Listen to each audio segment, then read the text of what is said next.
Hi, I'm Darren Hayes, and welcome to the Sarah O'Connell Show. Hey, welcome to the Sarah O'Connell Show. Lots of interesting things are going to happen. Just sit right down, get your drink, get a treat, get excited because it's now the Sarah O'Connell Show. Welcome to the Sarah O'Connell Show. Darren Hayes, welcome to the Sarah O'Connell Show. How are you today? I'm good, because I'm speaking to you, and we've been threatening to do this for a little while, so I'm very happy. You have, and I'm very excited about it. And you've got a retro ET in the background. I still have one from the early 80s, so it's great to see all the stars out in attendance for this interview. It's so funny with Zoom. Like, you forget how much is in the background, and there's some things I did remove. But yes, there's an ET there. Mm-hmm. Of course, we've been talking about doing this for a long time, and I'm really excited to speak to you today. I'm a massive fan of yours, and you're a beautiful, amazing, talented person as well. But I want to go back to Woodridge in Brisbane, which is where you grew up. Is music what you always wanted to do? Yeah, so I can't believe you knew how to say that and knew the place. Yeah, I grew up in, well, it's even funnier than that. It's called Slacks Creek. Which was a tiny, which is right next to Woodridge, but everyone, it just kind of got swept under the rug and people called it Woodridge. And it was super blue collar working class. Right. And there was one record store there in our local mall, like 80s mall. Right. And it was called Woody's Music Store. And that was my palace. And you know, what's so strange about you asking this question. So when I lived in that house until I was, I think, 18, and then we moved. So from birth until 18, my whole life was just that house, that one mall with one Kmart that had all my Star Wars toys in it. And it had one record store, Woody's, that had all my dreams in it. And I eventually worked there. Like when I was a teenager, that was like the best job of my whole life. And my boss, Gary, this week just retired from the music industry after, I don't know how long, I think maybe even 50 years working in the music industry, but that's how important Woody's was. That's amazing. So it was literally all your dreams and aspirations were in this one building when you were growing up. Yeah. I love that. And so you recently, in the last Blockbuster documentary about the last Blockbuster video in the United States, you used to work in a video store as well. Is that where you used to immerse yourself in pop culture and movies and all that good stuff? But is that when you also started writing music? No, so I think the first song, yes, you're right about all this, by the way. I love it. I've never, ever want to get caught by the police and have you working for them because you'll know everything. It's amazing. Yes, I worked at a video store, ironically called Rainbow Video. Love it. Yeah. And, but no, the thing with me, Sarah, is that, I don't think my story is very unique for most artists. I think a lot of artists or anyone that performs, you start off, well, I certainly started off by wanting to escape something. And so music and movies were my escapism. I had, it's so strange. I would still describe my life like this today as well. I had two parallel lives going on. On one level, my home life was horrible. You know, my dad was a really violent alcoholic. He beat my mother. We were not well off, / we were poor. I got bullied at school or whatever. But on the other side was my dream life, the life that I escaped into. And I think anyone that's ever been bullied relates to this part of it, but not everybody who's ever been bullied goes on to kind of create an alter ego, which is what I kind of think fame was for me back then. So really as a child, from as long as I can remember, I have learned to call this disassociation, but I would dissociate with what was happening to me in my real life. And that's why movies and music was so important. By the time I worked in record stores and worked in video stores, I'd already started music. I think my first song I wrote maybe when I was maybe about 11. It was 1987. I remember that. So you're also a huge fan of Michael Jackson. I understand you went to the Bad tour in Australia. Yeah. My first ever cassette was Michael Jackson's Bad, and I didn't see that tour because I was about 7 at the time, but I did max out a credit card years later, fly myself to New York and go to the 30th anniversary concert in Madison Square Garden? I was there. Oh, no way. Mm-hmm. This is so strange. Oh, okay. So the bad concert is the moment in time when this little boy named Darren Hayes decided he was going to be a performer. And you can find this on YouTube, the bad tour in Brisbane. Someone has finally uploaded the arena screens, the ones that they would put up in the arena for people to see. And in the first like 11 seconds, I've timed it. I'll send you a link later so you can see there's a tiny little me screaming and just jumping up and down going, I love you, Michael. It forever changed the trajectory of my life. And for so many reasons, I really looked at this person and the effect that they had on everyone in the room.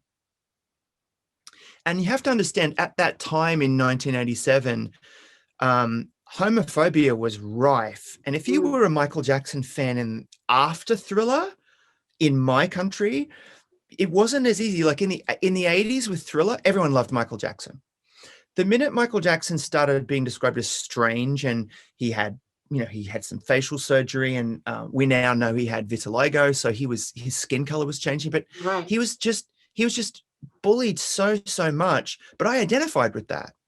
I kind of looked at this person on stage who seemed devoid of gender, devoid of sexuality, was just this superhero to me. And I looked around and there was hysteria. Like he just stood still, and the waves and waves of joy. I just remember feeling that joy in the room. And I went from being a fan. For the first 15 minutes, I thought my heart was going to stop beating. And then I became a student, and I just watched, and I just thought, I want to do this one day, for lots of good and bad reasons. For good reasons, because I wanted to make people feel happy.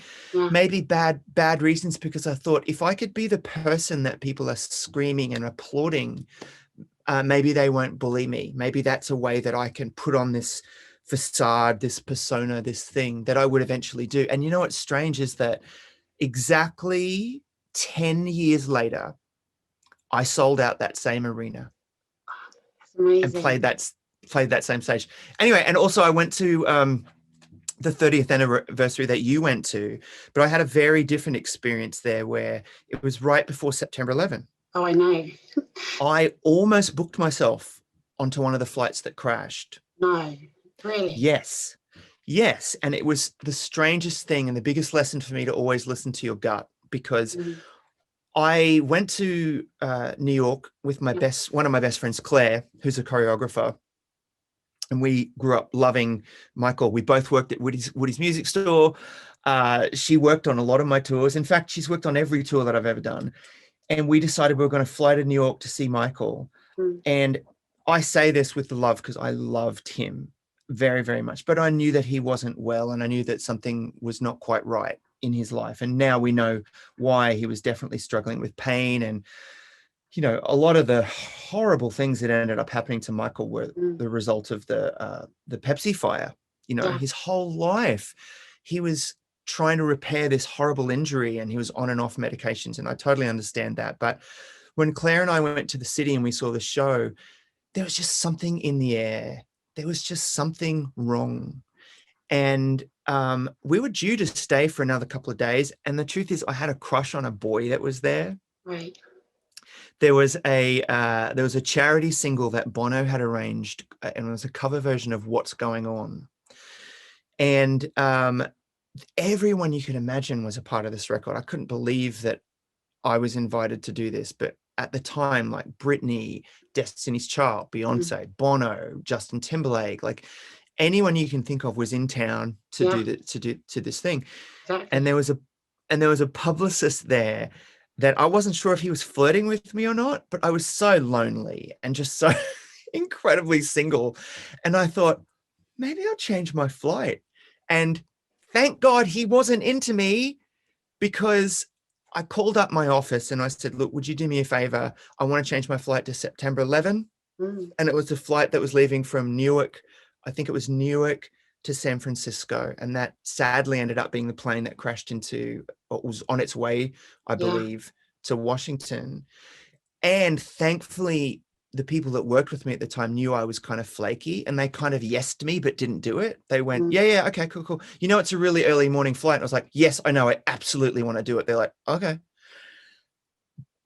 And so they didn't book me on the flight.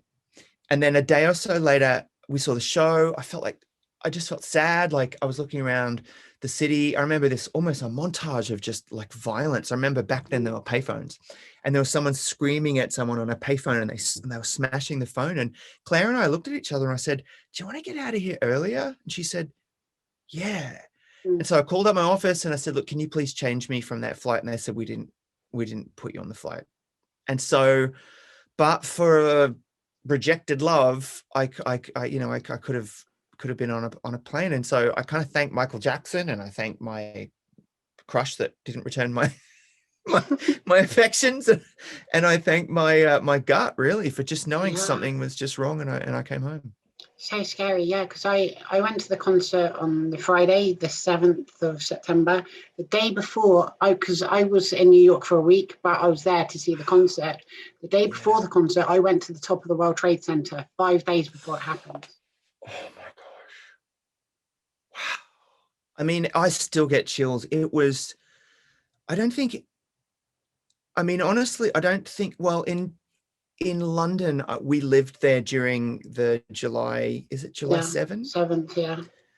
Which was horrific. And it was on a similar level. I think that horror of just thinking, you know, I think we've lived in the West, we've lived not so much in the UK, because I guess you guys had been used to, you know, terrorism and conflicts and IRA and stuff like that. But I know in America, that innocence was just so shattered and in such a tragic way. And it took years, honestly. I think it took 10 years for almost like the soul of the country to kind of recover from that violence and that smashing of that innocence. It was just and so many stories like yours or mine. Like I've only recently started telling it because I never ever wanted to belittle real tragic experiences, because almost everyone has a story of like, I was almost there, I could have been there. You may know people, you know, I have one of my dear friends lost her uncle there, and I remember when I flew back, one of my friends had called me up, and the first thing they said to me was, "Oh my God, thank God you're home." And I was like, "What are you talking about?" And they told me what had happened, and I remember it was so strange because the whole world shut down. There were no flights. There was even cell phone signals were hard to get, and we're trying to search for her uncle on like survivor lists and things like that. And sadly, we found him on one of those. So, yeah, thanks. It was a horrible thing. Sorry to make things all depressing, because they were also really wonderful times, you know. Yeah, and I kind of had the same in that. So I'd never been to America before, and I loved American culture and 80s movies and music and all that good stuff. And so it's the first time I'd ever been there. I flew out of JFK airport Sunday night. I arrived back in London Monday. Then I was just asleep, and then I woke up Tuesday and I was watching this place I'd literally just been to on the news. And it took me a minute to almost register that I'd been there, because there's this disconnect when you watch things on TV. But it was, when it hit me that had happened, it was horrifying.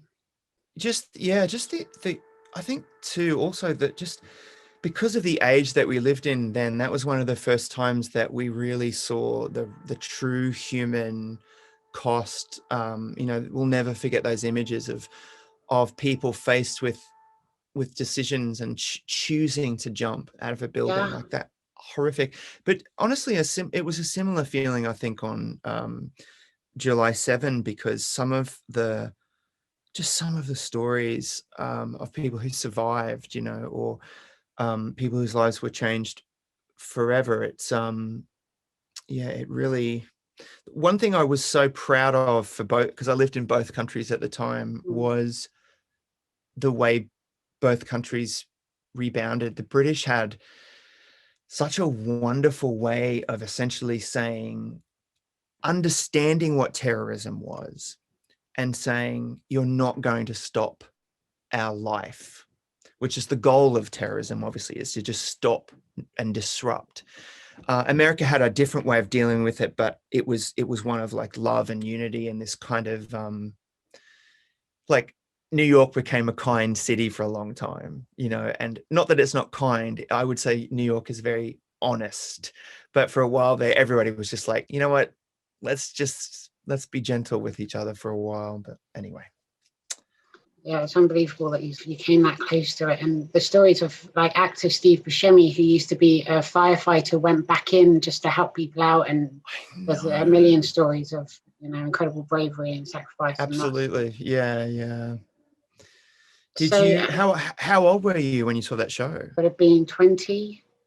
Wow. So I was at university, I was studying animation. I heard this concert was going to happen, and I was actually on the beach the day the tickets went on sale. So I used my mobile phone to phone America till the battery ran out. It took me 2 hours, I think. And I managed to get tickets. And then, I maxed out a credit card and spent several years paying it off. But yeah, it was I'm glad you got to see him. Did you try to see him in at the residency before he passed? Yeah, I got tickets. This is it. Yeah. And in fact, after 9/11 happened, I also had tickets for Janet Jackson, but that tour was cancelled, so I didn't. Wow. Yeah, I'm sorry. That's okay. So in 1994, you formed Savage Garden with Daniel Jones. Can you tell me how you first met each other and how you decided to collaborate and work on music? Sure. Well, I was so innocent, and the shortest way I can tell you is that I was born to do this, but I was not encouraged to do it at all, really, by mentors in my life, especially my dad.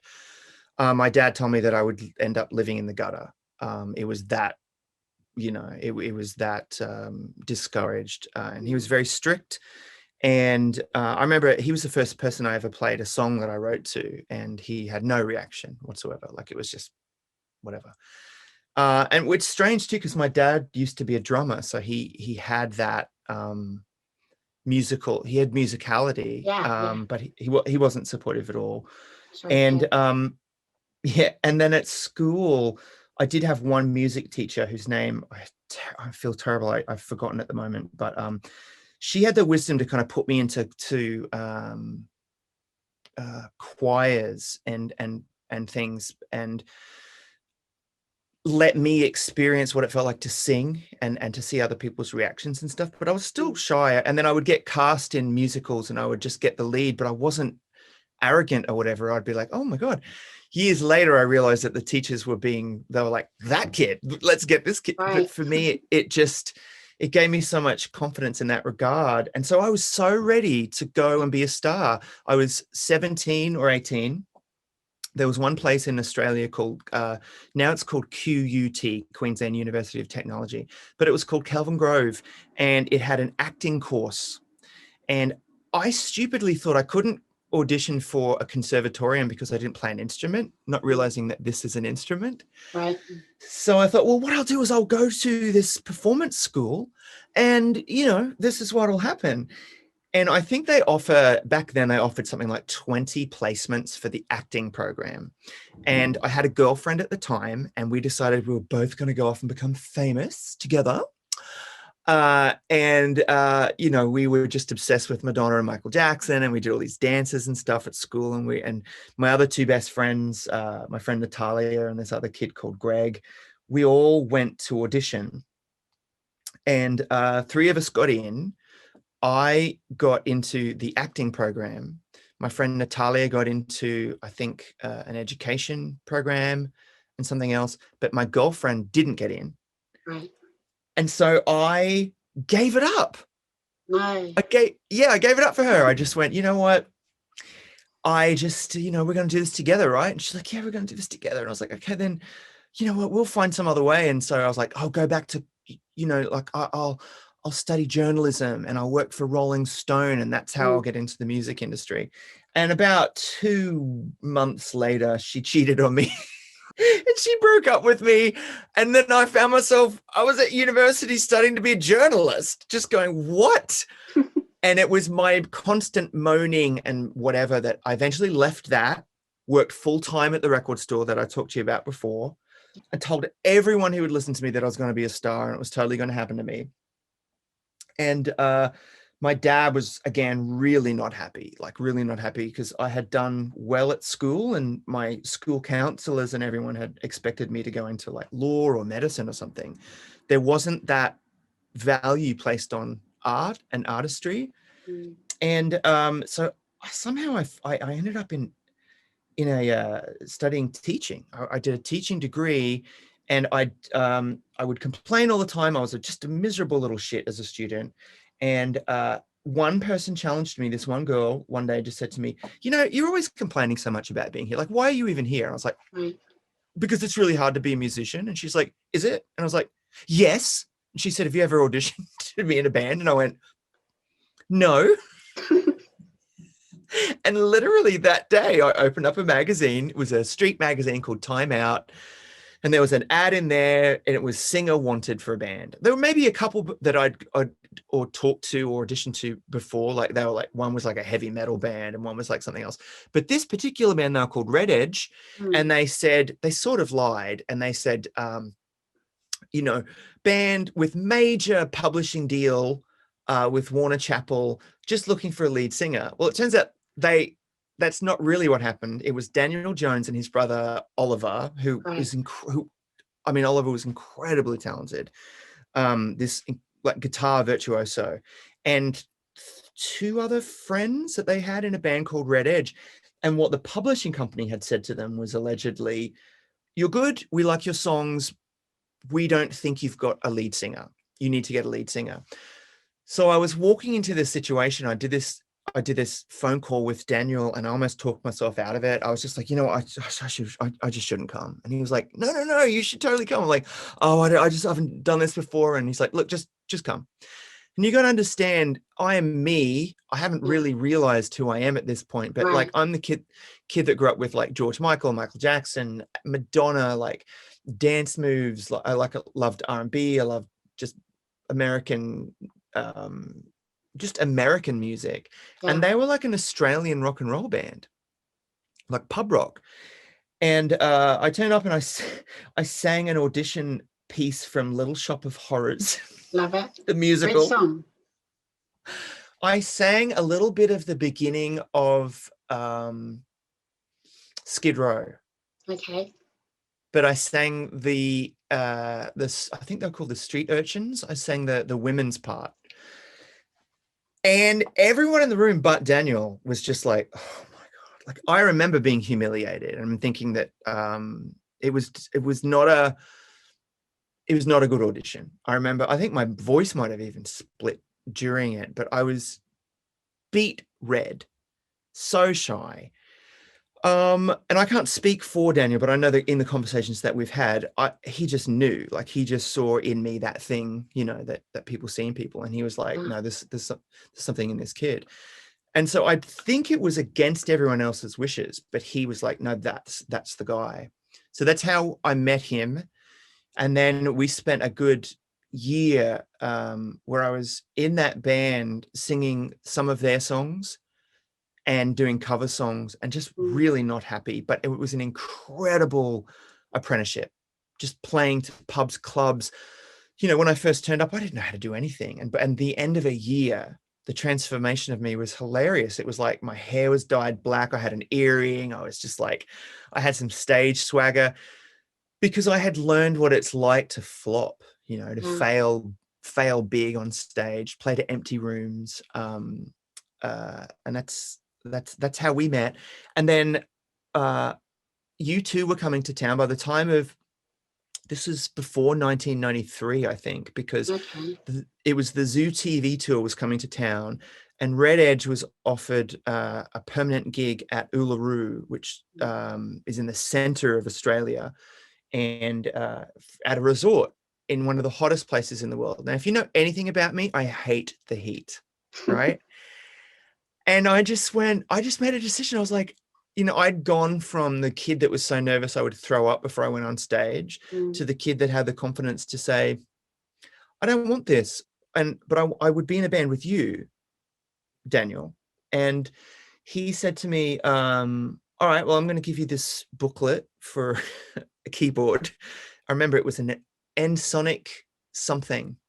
And he said, if you learn how to play this keyboard, I'll be in a band with you. And so he left. I never learned how to play the keyboard.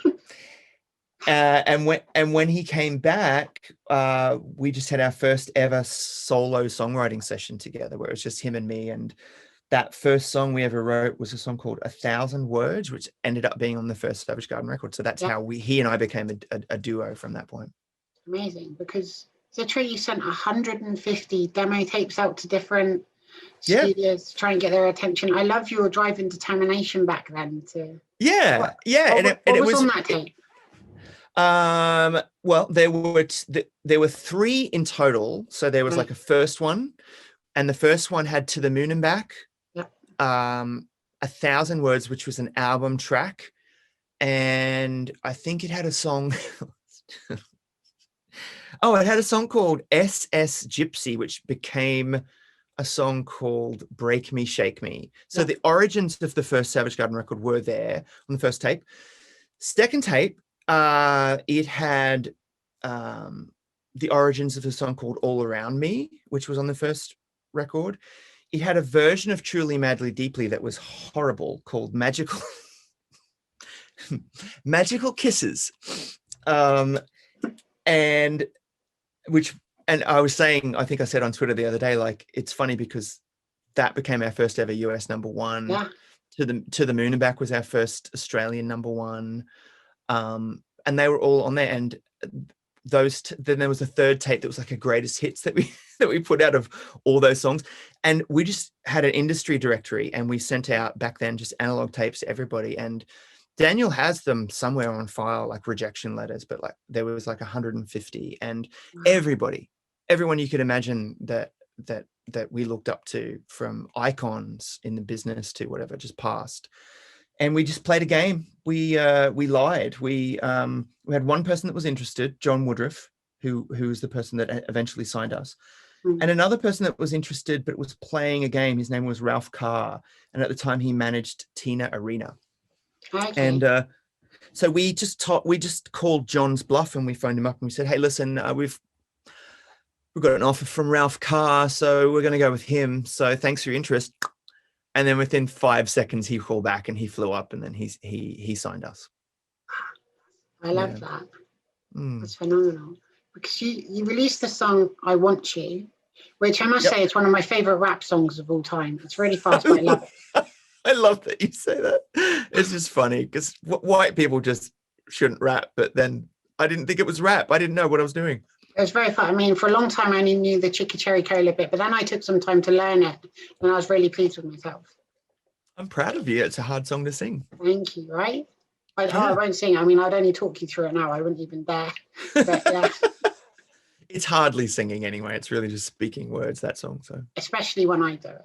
But yeah, that's definitely, if anyone ever asks me what my favourite rap song is, I'll say Savage Garden. I want because you're amazing. That's hilarious. My favorite rap song is actually a remix of Mariah Carey's I think it might be Fantasy. There's a very X-rated rap that I won't do the rude bits, but it goes, "Guess who's back in the house with too fat for your mouth." Big old biddies. Anyway, there you go. I know it. I love Mariah. So good. Oh, I love her too. Oh my God, she's so funny. I saw a photo with you and Mariah, and I couldn't even cope with it. I still can't cope with it. I messaged just to see if I could do an interview. She DM'd me, and genuinely for about 2 hours, I was almost crying. Oh.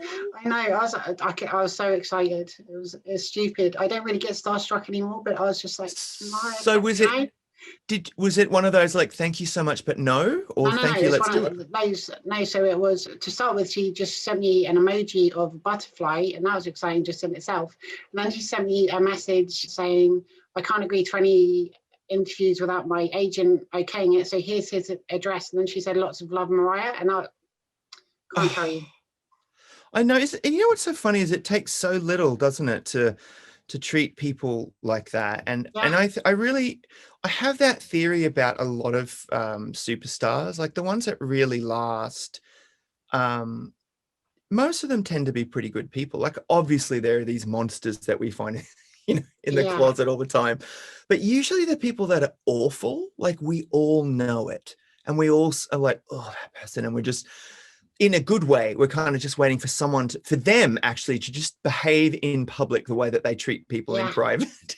But the really good ones, like people like Tom Cruise, he's lovely. Hugh Jackman is one of, I think you might have met Hugh Jackman, or you've talked to him on a red carpet. Tom Cruise, and I've met Robert Downey Jr., Will Smith.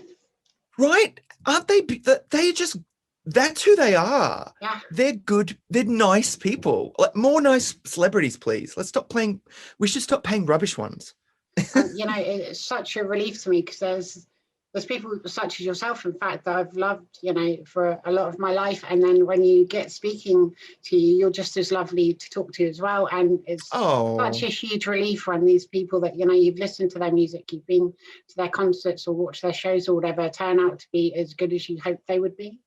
Oh, that's so nice. Well, I could say the same thing of your interviews and stuff. Like, obviously, I had actually seen some of your stuff, and then a couple of other people that I like and respect, I think you'd spoken to or had seen some things, but I just thought you just came off as so, first of all, just genuine and nice, but also just someone that actually is really interested in the subject. And I can't tell you how much that means to someone, for someone to know little details and ask you a question or just make you feel seen, as opposed to and that's, so I feel relieved as well that you're lovely. Thank you. Well, the point of my show, in fact, is to celebrate people that I love. So, because I'll sometimes spend weeks researching a person, and it doesn't mean I don't know anything about them or I haven't seen their movies, but for the most part, I'll go back and rewatch everything. I'll try and consume as much of their career as possible. And of course, I have with you and other people as well. And I couldn't do that if I didn't, just love what they do in the first place. Well, I want you to get your own, TV show, but this is your own TV show. So here we are. This is your Chicka Cherry Cola. It is. And it's one of my, I have Chicka Cherry Pepsi Cola, but I still have a lot of it in the fridge. This is one thing I didn't know. There was 2 versions of that music video. I love the futuristic look of the one that I got to know, the international version. But there's another version when you're surrounded by what I think are lightsabers, and then you're racing down the road a million miles an hour. Yeah, oh my God. I love you. Yes, we call that the dodgy Australian version. That was the first music video we ever made, and bless everyone involved in that, because I was so green and we had 0 budget, and so the idea was to just literally put me on the back of a truck and just have my hair blowing and just have me sing. But what they didn't realize was there was a lot of bugs in northern New South Wales, which is where we shot that video. And just little things like, I only had 2 pieces of advice. I was given, my manager, or the person that signed us at the time, he never really managed us, but he was amazing. John Woodruff said to me, really sing the song when you're singing it. Like, none of this, over enunciating, because people can tell. Well, that set me up for like a lifetime of being exhausted on music videos, because you sing the song probably 100 times. Oh, so you're actually singing it? I do on every video. Yeah. I just have to, just to get it to look real. There was that. And then there was just, I had some really dodgy, a combination of bleach and hair extensions in my hair of different colors. That's what I remember about that video. So I apologize that you've seen that. I really liked it, because I had no idea that existed.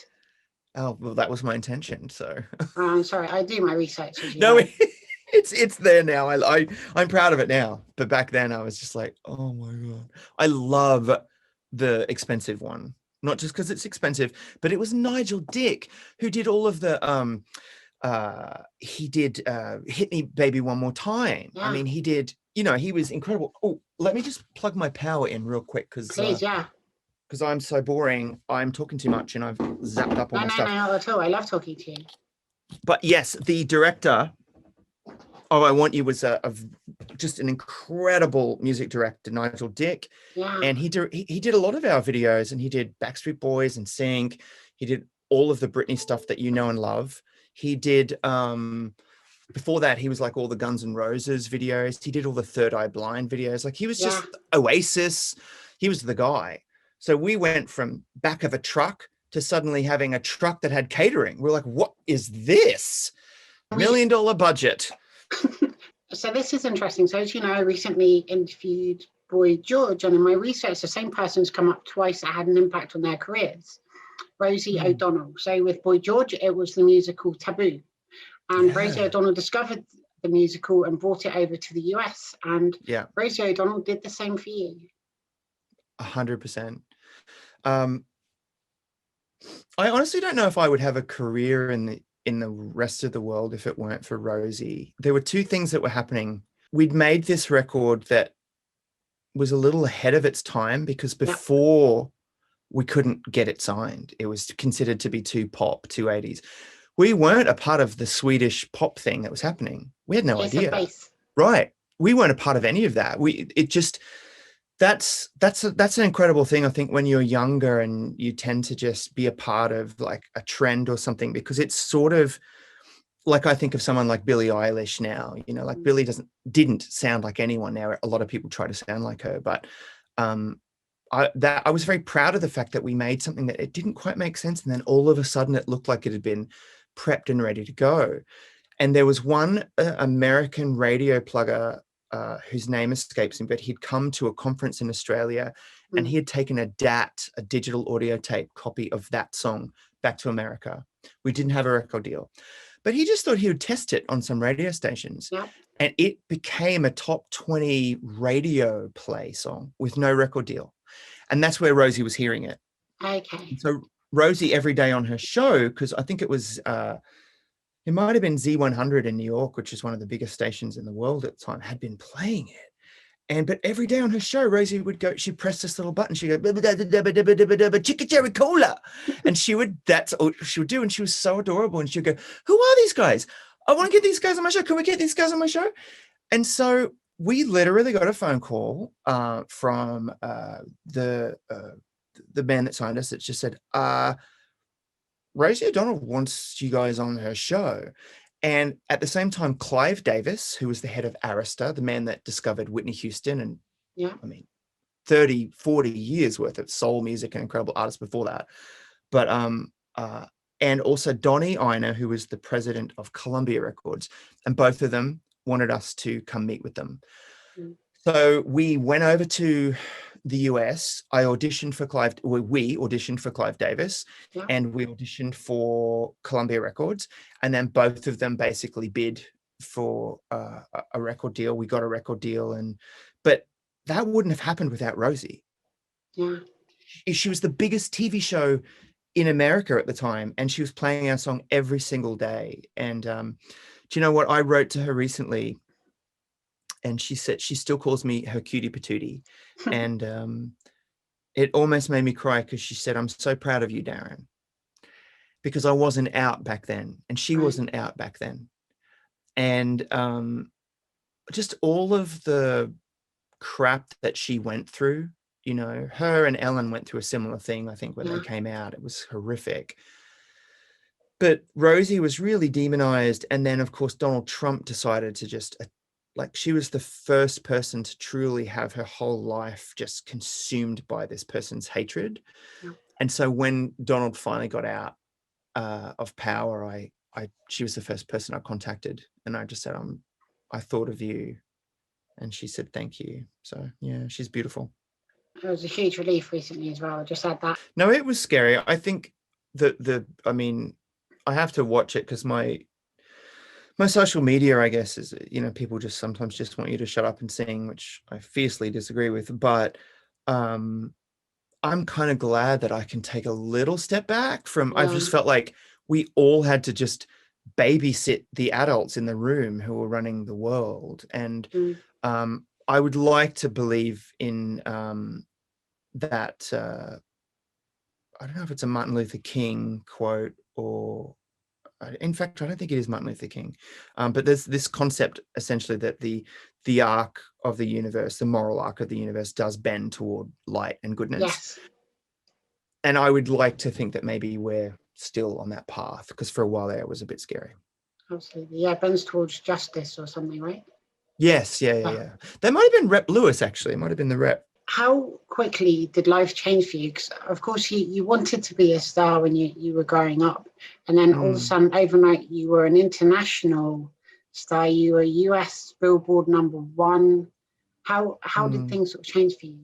I mean, you put it right. I mean, it was literally overnight. It went from telling people that I had a record deal and then not believing me to suddenly, playing in like mall signings where there were just the entire mall was just filled with screaming teenagers, and that hysteria that comes with pop, K-pop stans get it, and I get it because I'm a fan. Like I went from being a fan to suddenly being someone that people were a fan of. It was incredible. No one ever wants to hear about celebrities complaining, but I will say that it was there were times when it was incredibly disorienting, and especially in the US, it's such a big territory, and so you would be in 4 or 5 cities a day. You'd be on, they would get you on a plane or a private plane, but it would be like fly you in, go to a radio station, sing the song, do an interview, do a press interview, take some pictures for a magazine, do that. Maybe I'm exaggerating. Maybe it was like 3 or 4 cities in a day, but we're talking, you'd be up at 4, you just stumble into bed at midnight, go to bed. You're just constantly tired. And I remember lots of joy, but also lots of tears. And I think I really clung to my innocence. And I worked out very, very quickly, once I got the attention, that I didn't really want to be famous. And I think I was lucky because I thought, okay, it isn't the fame that I want. It's that I want to be an artist. Yeah. And I love the scale that I've been given. I really identify with people like Kate Bush, Annie Lennox. Today it would be, someone like Lady Gaga. I understand the desire to want to paint with a big brush and broad spectrum and a huge palette of colors and reach a lot of people in the same way that, someone like Michael reached me. But I didn't need any I didn't need to get into a restaurant. I didn't need a luxury car. I didn't need any of that stuff. For me, it was more like I learned a lesson very quickly that fame was kind of a gilded cage, and you could choose to put yourself in there and believe everything that was said about you, including all the compliments, or you could kind of just temper it a little bit. And for me, for better or for worse, I think I was very sheltered in that I had a very, very small circle. And I don't know. I never really felt famous, to be honest. I still don't. I think I'm infamous, but I've never felt like a celebrity ever. You are an artist, and it's amazing that you still managed to keep so grounded. The height of the 1990s and all that, when your life had just done a complete 180. And you'd gone from nobody knowing who you are and you can't get anyone's attention to them wanting a piece of you constantly, and you don't know what city you're in anymore, and you don't have time for you because you're sort of giving yourself to everyone else. But it was fans. That's what kept me alive, and that's what keeps me alive to this day, because I realized then that what the wonderful thing about being a fan of anyone is that when you're a creator, you're doing it now. You're a creator. You create something because you want to connect in some way. You want to be seen. You want to be understood. You care about legacy. You care about the human connections that we have. That's something that fascinates you, right? Yeah. I think for someone like me, who had come from trauma, who had built a persona. I didn't even look like myself. I completely transformed what I looked like on purpose, because I think I was afraid that I wanted to keep some of me back so that they couldn't have all of me, but also because I was maybe afraid of being seen. But when I looked out into the audience, I saw people that felt just like I did, and people that were my age, people that were struggling with body image. I still do. People that were struggling with eating disorders, I do. I mean, I don't have an eating disorder, but I absolutely, I struggle with my self-image. I struggle with the beauty myth, with my relationship to food and whatever. And I met definitely a lot of young women who we connect to this day about anorexia. I get so many letters today from young women that are like, hey, I went to your show in 1997 or 1998, and you said something on that stage, because I remember speaking about that stuff even back then, and that, you said something to me that really touched me. And I just want you to know that I had, I've now got kids and I'm this and I'm that. And it really touches me. And I say to them, you did that for me too. Like you made me feel like I wasn't a freak because you were there going, no, we see you. We believe in you. We don't want to bully you. We like your hair like that, or we like that you don't have abs. Oh, I don't have them. We'll never have them. But you know what I mean? Like we've all got them. Everyone has them. Yes. Thank you, Sarah. But yeah, that stuff was I think my connection to the audience. It's really strong even today. Yeah. So I'm very aware that the peak of my career was the Savage Garden part, and I'm very proud of it. And I still sing the songs, and I'm so grateful for all of that. But the commercial success of my career went like this after that. But I'm not ashamed of that or embarrassed, because I'm so proud of what I've managed to do. I've never done anything just for money. I just took, what is it? I don't know how many years off, 7. The last record I put out was 2012. I am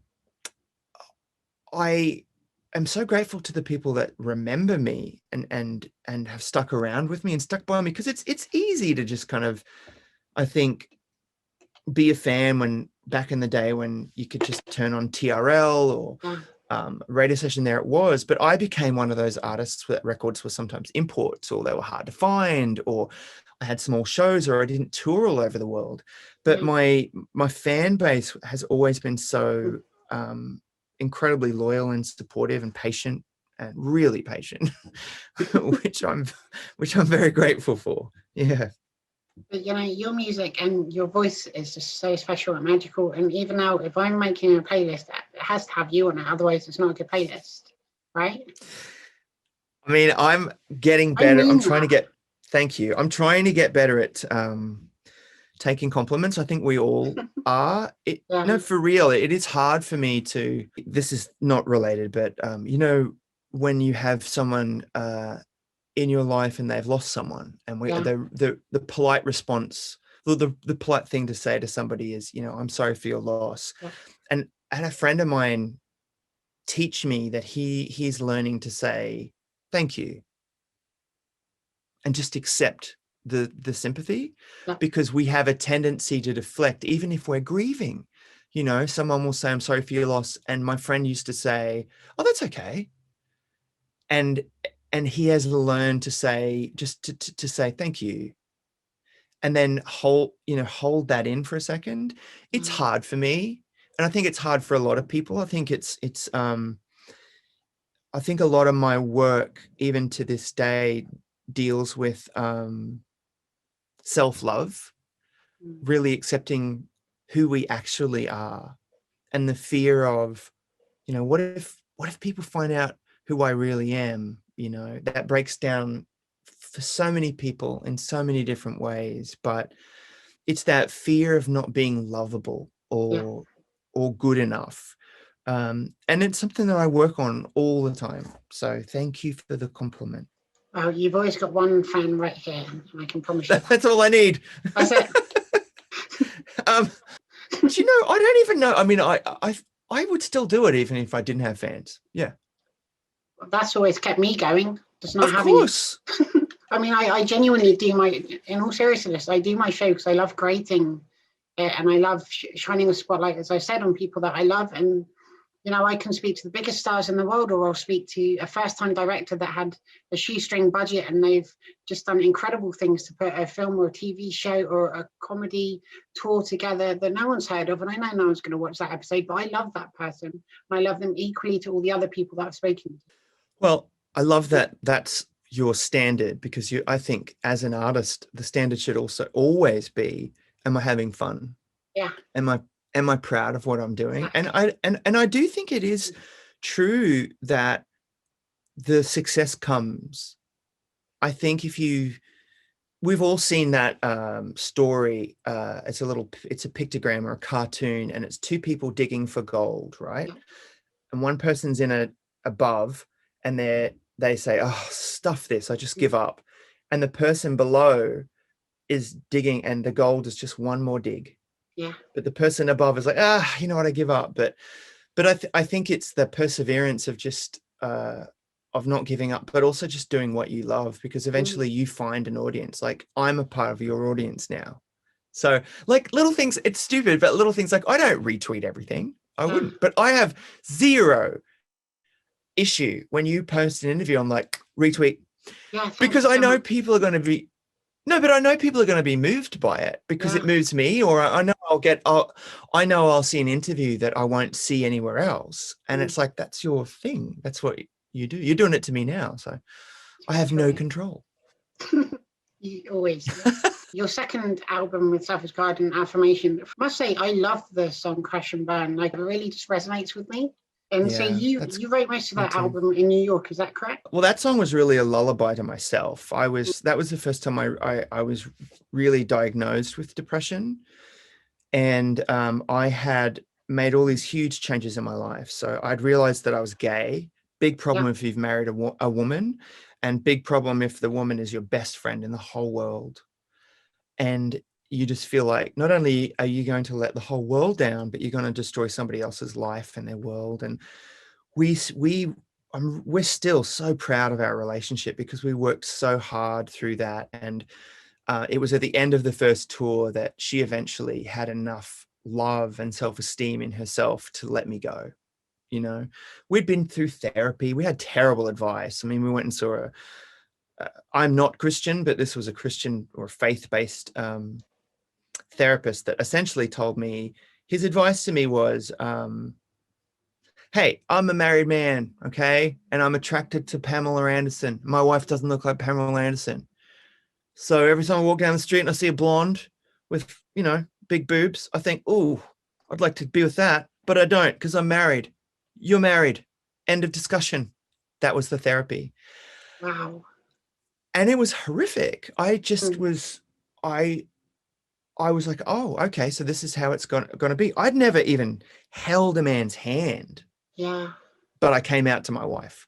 When I realized, I was like, this is not, it was because I was touring and I was meeting other people and I had all these visions of like what a gay person was supposed to be, and all those stereotypes were being broken. And I was like, there was a photographer once I did a photo shoot with, and at the end of the photo shoot, someone referred to his boyfriend, and I was like, what? He's gay? Because I had a crush on him. Yeah. And I mean, that should be a sign if you're in a marriage. I mean, you can have crushes, but you know, I was just having crushes on men all the time. And someone was like, yeah, he's gay. And I remember just thinking, oh, man, maybe I'm gay. Because I just thought all men liked men, but we just didn't talk about it in that way. But no, maybe I'm gay. So that whole Affirmation record, it was a breakup album in every sense of the word. It was a breakup album of my marriage. And it was a breakup of the band. Like, in retrospect, what had happened. Again, I try not to talk for Daniel because I'm not Daniel and we don't have a relationship. But just from our history back then, he was deeply unhappy. Like, his involvement, as soon as the record, even when the record was being recorded, he was pulling away. He just didn't want to do it anymore. And everyone around him and everyone who loved him, we got it. It was heartbreaking, but we knew. And so even the fact that we were writing songs separately was sort of sad in a way, but it made sense. And I think some of the better songs on the record were written in the studio together, 2 beds and a coffee machine. I don't know you anymore. I knew I loved you before I met you. We wrote At a Piano together, and you can just tell the connection that we have. But it was a terrible time in a lot of ways in terms of the pressure, because also it was a follow-up record, and by the time the album wasn't even released, and Daniel had left the band, like, it was, we had a crisis meeting in Japan, and he was just devastated. And I remember walking in on a management meeting, and everyone was crying. I was like, what's going on? And that was just it. The decision was made that it was like, look, this life isn't for him. He doesn't like the touring, doesn't traveling, whatever. This just isn't for him. And at that time, everyone was really, really supportive of it and just said, look, we'll deal with it. We're not going to tell our record company right now, because our album comes out next week and we're #1 in America. So maybe let's not tell them and we have a world tour booked. You know what I mean? Like, we had a world tour booked. And we sort of said to him at the time, we're like, look, what if I step up and I do all of the press and you just do shows? And that at that time, that was a compromise that we both agreed to, and he felt comfortable with. But you can hear that in the record now. And I think one thing I will say about the breakup of the band, even though it was, they're all never really great, but even though it was messy, I think we would both say we're very, very proud of the small amount of work that we did, and that we went out on such a high. It's not like we just made just terrible music and then suddenly it was like, oh, shall we just stop? Yeah. Very, very grateful that the height of the band was also the time span, the lifespan of the band, if that makes sense. Absolutely. And as you touched on earlier, the song Affirmation, the title song, there's a line that says, I believe you can't control or choose your sexuality. In the 1990s, especially, there was almost zero positive LGBTQ representation. So thank you for that. And also, how important was that song for you? Very important. I performed that song on the Jay Leno show. Yes. And I winked at the camera intentionally on that line. And I still have young people, people who were young at the time, tell me that they appreciated that so much, because I never said I never said I was straight, right. And I am proud of that I was married, and I never told anyone I was married until the press found out that I was married, which I was really annoyed about. And then when we got divorced, I never had a fake girlfriend or anything like that. And that's not to be disparaging of anyone because it was hard then. Like, I can tell you that everyone around me, especially Daniel, was so supportive. Like, I can remember he actually said to me, if you were gay, it would be okay. Which is it's a wonderful thing to have someone say to you. And everything about that record there was sort of a grief of life changing, and I struggled a lot. I still had a lot of internalized homophobia, and I think that my dating life was just it was just so hard to meet anyone. Yeah. It was just like impossible, because then I'd have to be out, and I was still, even back then, I was still trying to convince myself, like I'd still have crushes on women, so I would think, oh, maybe I'm not that gay. And then I'm like, hang on a second, like, just stop, like, let's just sit with this for a little minute. But anyway, yeah. It was great that you kept, I think, your personal life and your professional life separate anyway. And I think everyone should do that. I mean, as you see now with documentaries, that, people just get torn apart and they have no privacy, and people get judged just by what they're wearing when they go shopping. And, paparazzi can be so intrusive. And I think just for anybody. Yeah. I had to keep it separate because I was really struggling internally, really struggling. Like, I honestly didn't truly, I came out in that I my marriage ended and I told my family, Yeah. and I told everyone that I worked with. And I think a lot of people in the press knew, but we also knew I didn't really speak about it. But Yeah.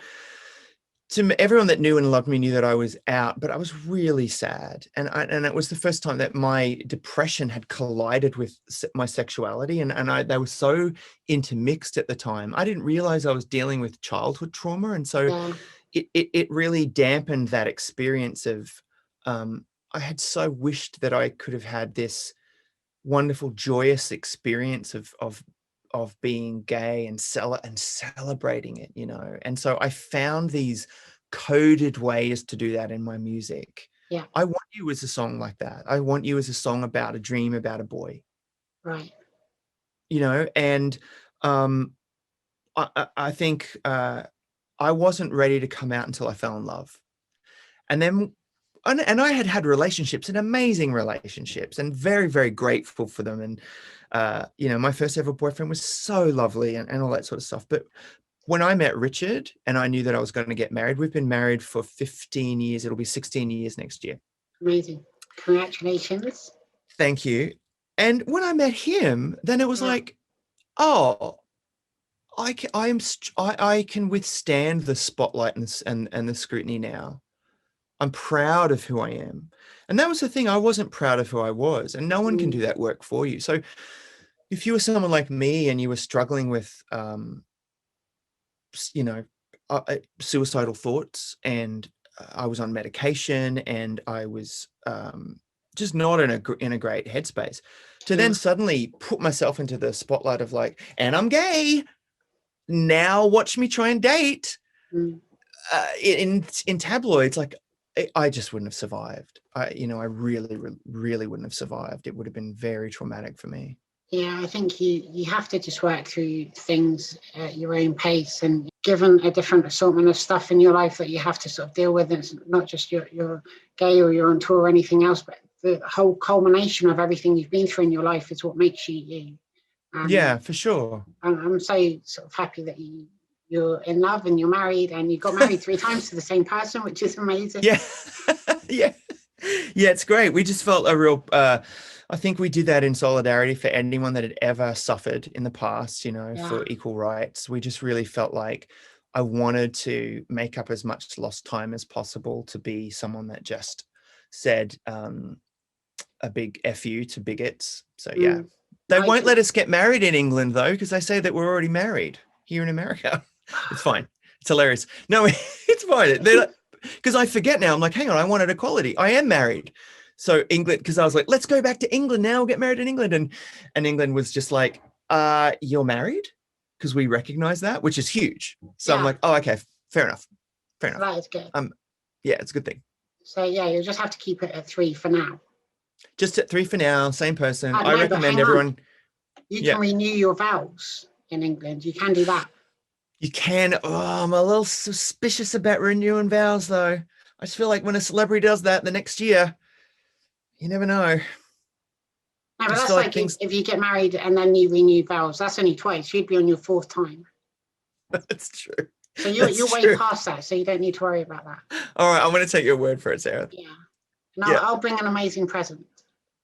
Oh, good. But bring a receipt. I'm very picky. I mean, if I'm not invited, I'll just throw it through the door. But I mean, there'll be a present. That'd be great. That'd be great. We accept vouchers. Yeah. It's just water. Yeah, I'm hydrating. This isn't a brand placement.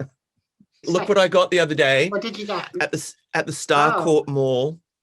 I love that. It's a Stranger Things pop-up drive-through experience in LA. You'll probably have it because, you know, Secret Cinema. You've heard of them? I've been to Secret Cinema. I went to Back to the Future, Dirty Dancing, Who Framed Roger Rabbit.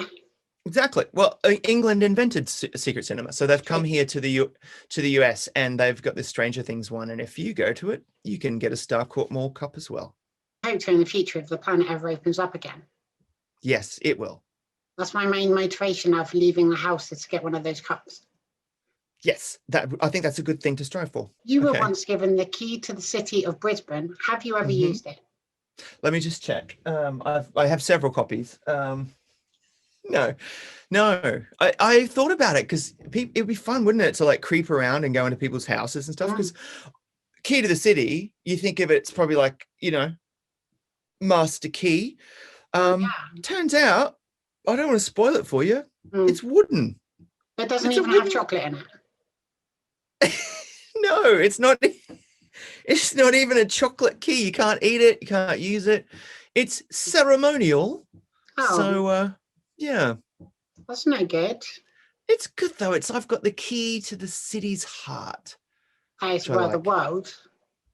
Oh, it does work around the world. You can use it to get into airline lounges as well. And barns.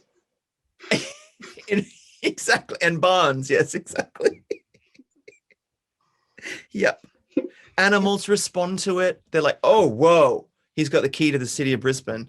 We better back off. So in 2002, you released your first solo album, Spin. Were you nervous about doing that? Had you been thinking about doing it for a long time? Had you been writing songs in advance? God, no. So I never thought the band was going to break up. So for my whole thing was like once the inner circle and we all were like, oh, the band is breaking up. It was like, oh, okay, well, maybe I could go on. And we knew that like I couldn't go on as the band because he wouldn't be there. The other person wouldn't be there. So it was like, well, at first when we were on, you know, good terms, it was like, well, maybe we'll just write everything together. And that didn't make sense in some ways because then that would have just been the band without whatever. But the first person I wrote a song with after Daniel Jones was Rick Knowles. Yep. And Rick, I had been a fan of since I was a little boy because I loved a Stevie Nicks album called Rock a Little, which was the first album that Rick had ever produced. But by the time I was ready to do a solo record, Rick had written songs on Madonna's Ray of Light and he'd all these Belinda Carlisle songs, and he is now like Lana Del Rey, The Weeknd. He's still a force to be reckoned with. So Rick was the first person that I started with. And there was another record that might have been made. We wrote so many songs together and I kind of chickened out a little bit, to be honest. It was a very, it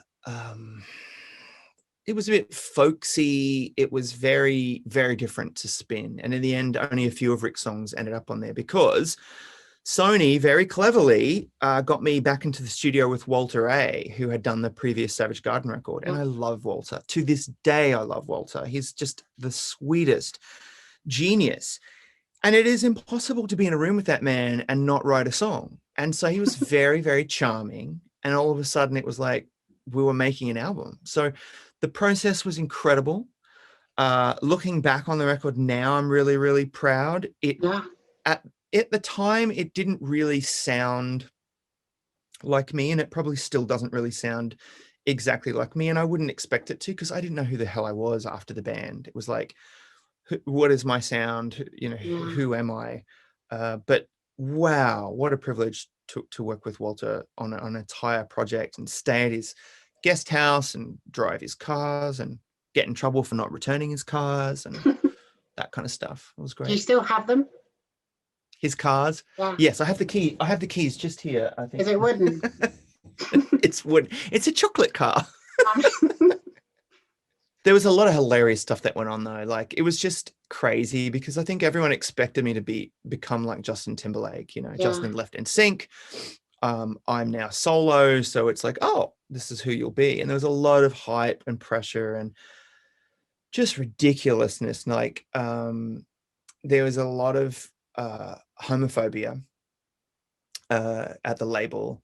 And it was very, it was insidious because it was kept from me. I did a music video for Insatiable, which I loved. And I had chosen everything. And my hair was, actually, to be honest, my hair was kind of like this. It was just naturally wavy and long. And I love your hair. I love your hair. Thank you. We've talked about hair privately because I was trying to work out how to put hair up. But I'd made a music video where I felt so proud of it. You know, I was dancing and I was in this incredible like outfit, this black sort of very Michael Jackson-esque kind of thing. It was this beautiful sort of look. And they saw the rushes for the music video and they panicked.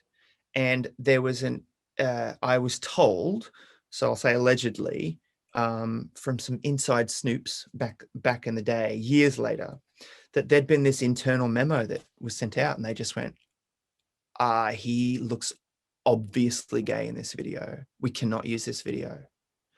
They made me reshoot the video. Oh my God. To be honest, I was kind of glad, only in one sense, in that there was this whole side story in it, which was just, they tried to, because I didn't want to appear with a woman.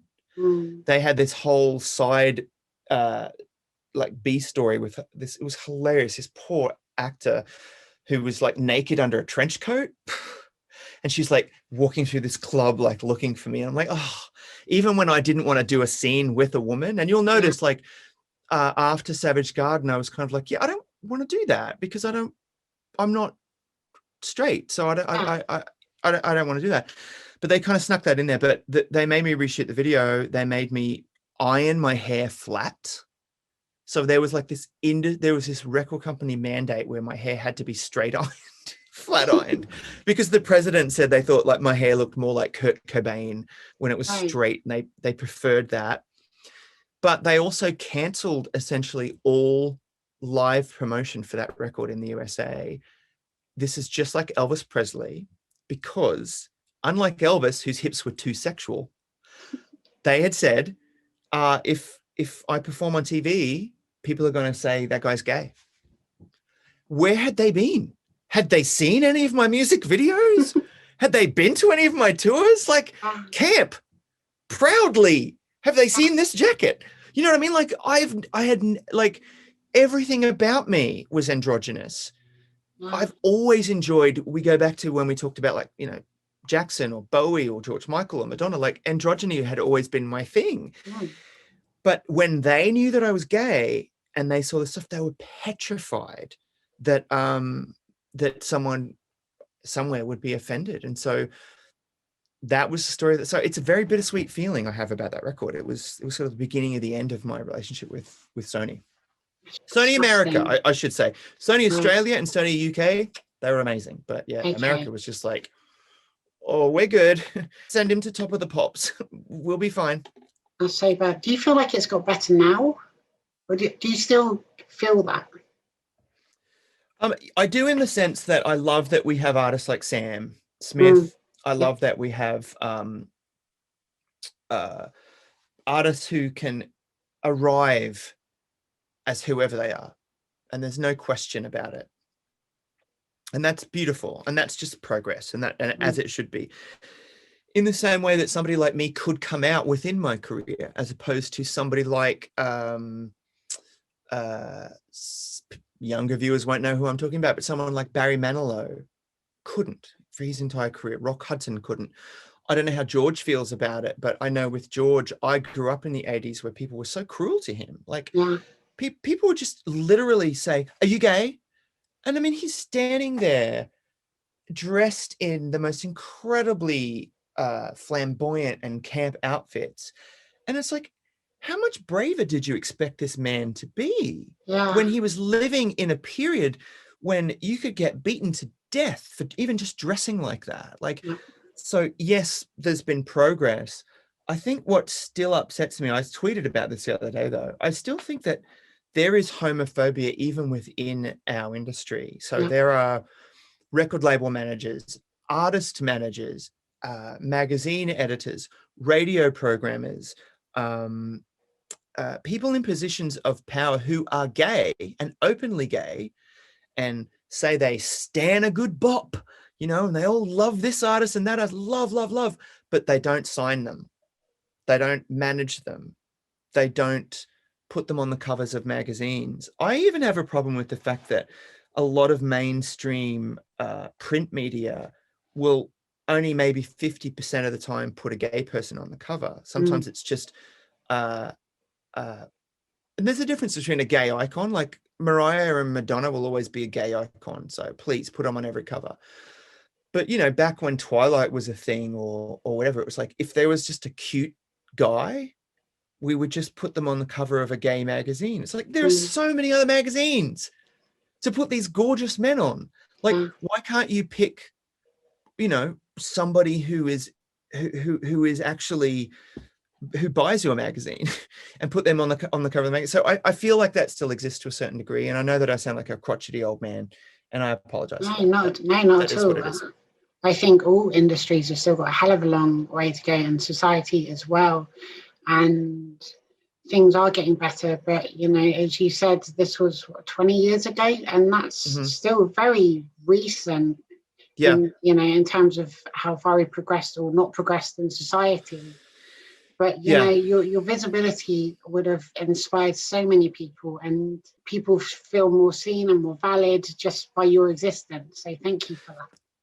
Thank you for saying that. That the people's acceptance of me helped heal me and my own internal homophobia and my own shame. You know, shame is such a destructive thing. It's this phantom. It doesn't exist, and yet it's such a looming shadow, you know, in whatever. And I was just so grateful for the way that I was received and am still received. Absolutely. And so in 2004, you released The Tension and the Spark, and you moved over to a more of an electronic sound. Would you agree? Mm-hmm. Did you have any sort of inspirations at the time and people that you were loving and listening to and collaborating with? Huge. That was the beginning of me really becoming a co-producer. Yeah. I loved that album so much. It's the album that severed all ties with Sony. It's hilarious because Sony in the UK loved it, and I was so grateful. And I had a few allies at radio that loved the record. Sony in Australia loved it. I was so grateful. Sony in America were like, we can't release this shit. What is this? Can he write something else? And I did. So I wrote them a song, and it was called Shit on the Radio. And they declined not to release that song. Oh. And the song was, the chorus was this, the verses said, there's so much shit on the radio. I would close my eyes to the music, but there ain't no videos on. And I was just talking about how MTV wasn't playing records and Kylie Minogue won't return my call, sort of fictional, but I was just joking. But my whole point was like, sure, I'll write you a pop song. And they were like, oh, we're good. We'll just, it's fine. That was a real coming out record. On that record, all of the pronouns started to change. I started to, I referred to he for the first time about a partner. And it was really inspired by, the sound of it was really inspired by Mirwais. I'd been a huge Madonna fan, and Mirwais had made an album with Madonna, and it was entirely based on this one keyboard by Nord. And I loved the sound so much of that keyboard that we went and bought one. I did that record with Robert Conley, who had been an engineer with Walter A. And Robert was a huge fan of Depeche Mode. And he really influenced me because his music was just worlds away from mine. And there's some stuff that he listened to that I hated. And there's some stuff that I loved that he hated, but we just really inspired each other. And I got to give him credit. He was the first producer that ever gave me the respect to let me sit down at the keyboard and actually program and do drum programming and play chords and experiment. And he gave me so much freedom. He really, you know, talk about misogyny. There was also that feeling. I identify, I think, with a lot of women in the industry. I think gay men are treated like this sometimes. If you're just considered to be a singer, you're just a singer or you're just a top liner. And yet, you know, I was writing these songs and co-writing these songs and singing these parts, and I would be like, no, do it like this. No, it's three notes. Like, that's how I am in the studio. Yeah. It's just I wasn't playing an instrument. But Robert was the first person that was like, let's just do this. And I like taped masking tape on the keyboard, so I knew what notes were. And we experimented so much. And we worked with Mark Stent, who was who had worked with Bjork and Massive Attack, and he'd done the Madonna record. So blew my mind open. And it was, you know, that record was about depression and about coming out, and it was not the happiest record in the world. And it's still one of my audience's favorite records. It's just, that's it's the Marmite part of my career. People get to that and they either stick on board or they're like, I'm good with the Savage Garden stuff and I liked Insatiable and I'll just be back there. And I love those people too. I'm like, that's cool. But there's a dividing road. And the people that stuck with me after that, I was like, yeah. And we did an incredible tour as well. Worked with Willie Williams, the U2 concert designer who to this day is one of my best friends, and has designed every show for me since, and it was incredibly theatrical. So everything we did from that point onwards was much more about taking control and not caring about commercial success anymore, just being like, let's just make art. That's the thing. If you're an artist, you have to create things that speak to you and capture, I guess, where you are at that point in your life as well. And I think that if you create something for everybody, there's a chance nobody will like it. But if you create something you're passionate about, then it'll find its audience. And I think that's special. Totally. And I've learned to really embrace, I'm a huge fan of Boy George. So I've learned a lot from him in terms of his absolute bravery when it comes to being polarizing. He doesn't care. And I think that that's important as an artist, because you just put it so perfectly.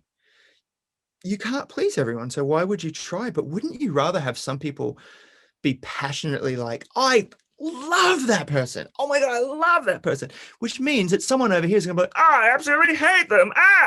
But you need those two, to have an extreme reaction. I'd rather have extreme. Yeah. Than exactly. Make the audience feel something. Yeah, exactly. And talking about creating things that talk to you, I just created this the other day. Sorry, it wants to say something. No, it's broken, so it doesn't work anymore. I thought I had created something, but I hadn't. That's just a remote control. Oh, wow. Well, it's incredible anyway. It's beautiful and it's exciting. And it had the possibility and the potential to it. Potential was there, but it was just a remote control.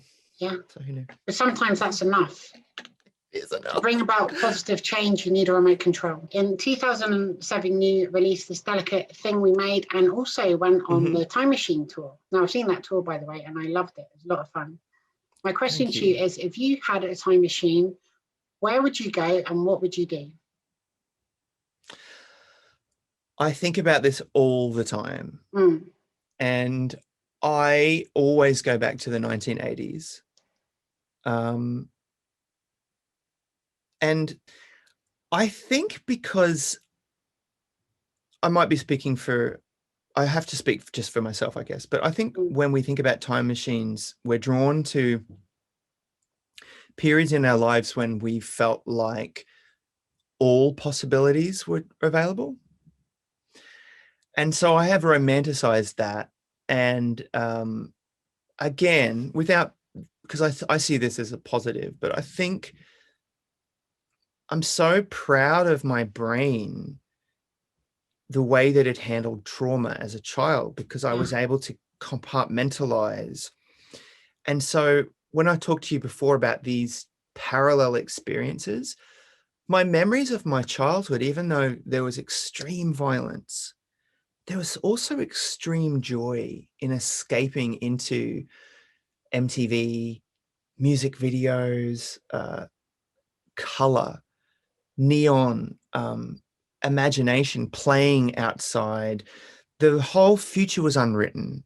And I find myself drawn back to that all the time. And in some ways, I do have a time machine, because I surround myself with, I have relics. This is an actual MTV Polaroid that was made back in the day. I bought some perfume recently from 1985. I surround myself with artifacts from the periods of my life that bring me joy. And if I just kind of close my eyes, or if I ever need to like soothe or be somewhere else where I felt happier than I do in the moment, I use my time machine. Yeah. That's firstly beautiful. And secondly, I relate to so much of what you've just said. And also specifically the 1980s. That's, my place, I mean, the movies, the music, the neon. I mean, my logo for my show basically is just neon lights. So, I get it. Yeah, it was a very, very unique time. And I think like everything, we romanticize it. And, it's like, I'm not a fan of the 90s. George is not a fan of the 80s because he lived it. But that was his like but for me, the period of that childhood innocence is probably the bit that I return to, for sure. Now, one thing I did not know about you was your secret at the time album, We Are Smug. I love that album. I love that it exists. I'm annoyed at myself for not knowing about it, but You weren't meant to. It was secret.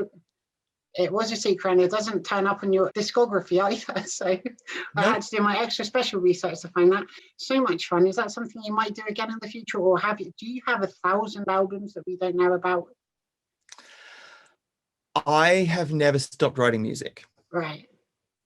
But secret music. Secret, not credited to you music. Does stuff like that, is there more of that?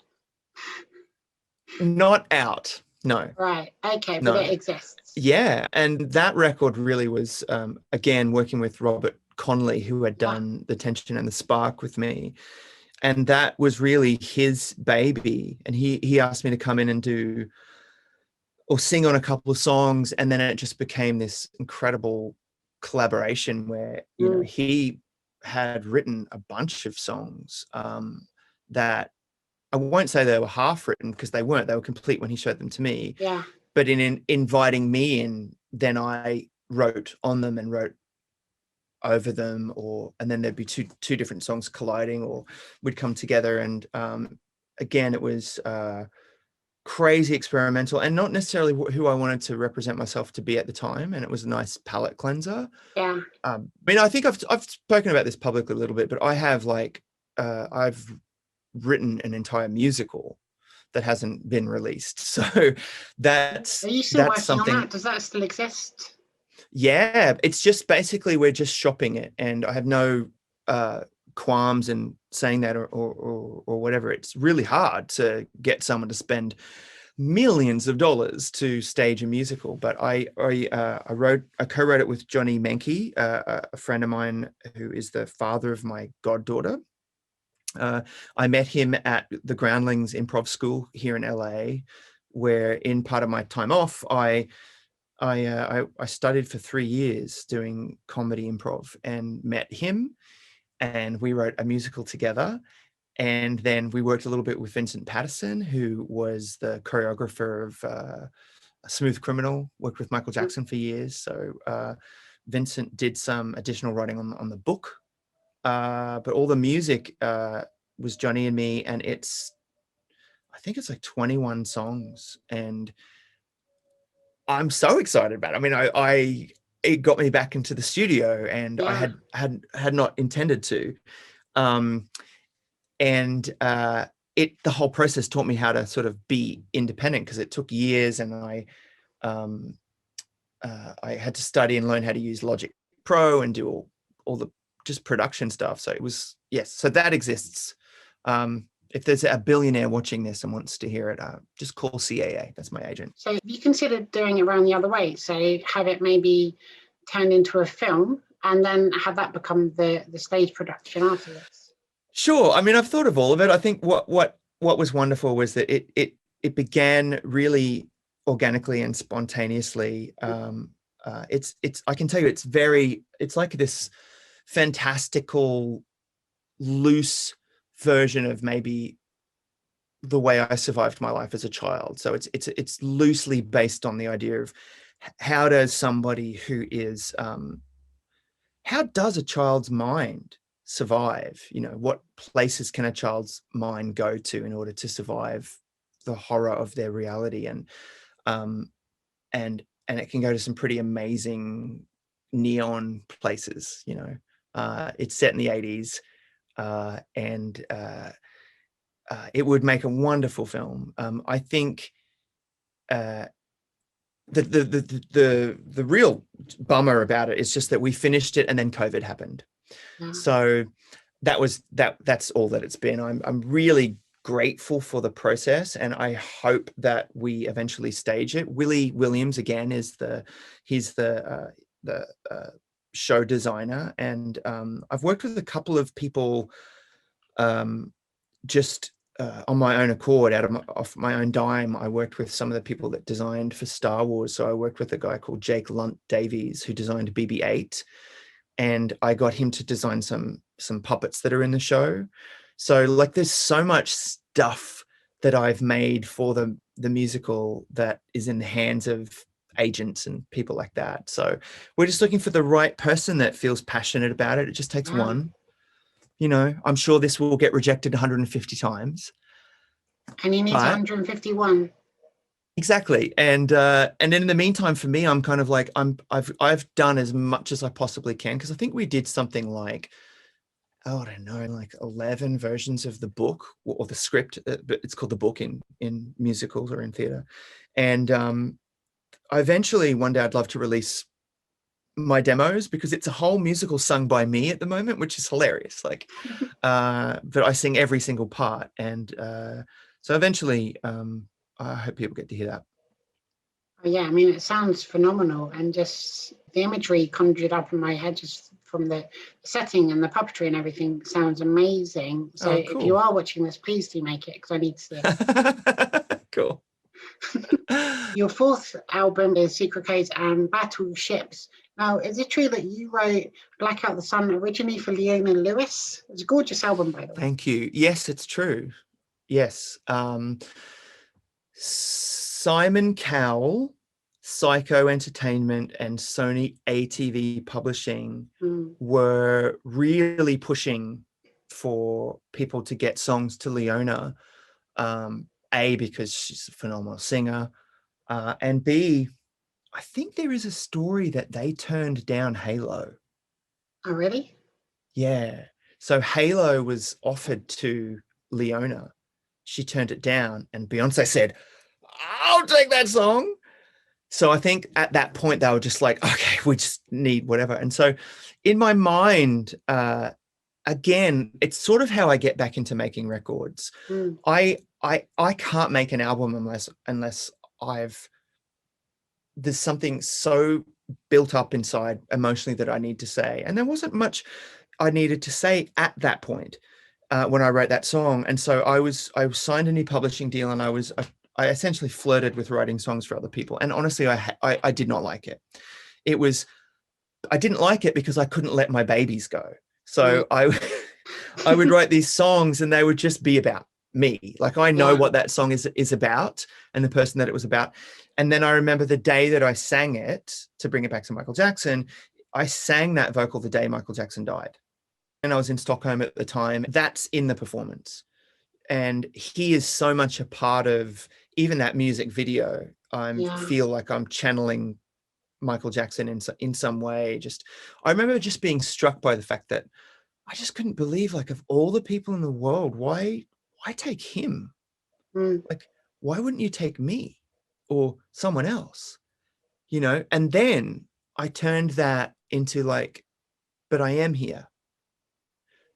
So how do you take care of a legacy? And not just his legacy, but I just mean everything that we've all been taught and given to us. It's like, well, you're alive and you need to stop feeling sorry for yourself. You can sing, get up to the mic and sing the song. And I think from that moment, something happened in me where I was like, oh, this, and so I was giving it to them, but I was like, please don't pick it. Please don't pick it. And they almost did it. And then they didn't use it. And I was just grateful because I got a great song for my record. You mentioned Halo 2, and then need to go back to Michael Jackson again. Shortly after he passed, I had tickets to see Beyonce in London. I think it was at the O2 Arena. She sang Halo, and that song was a tribute to Michael.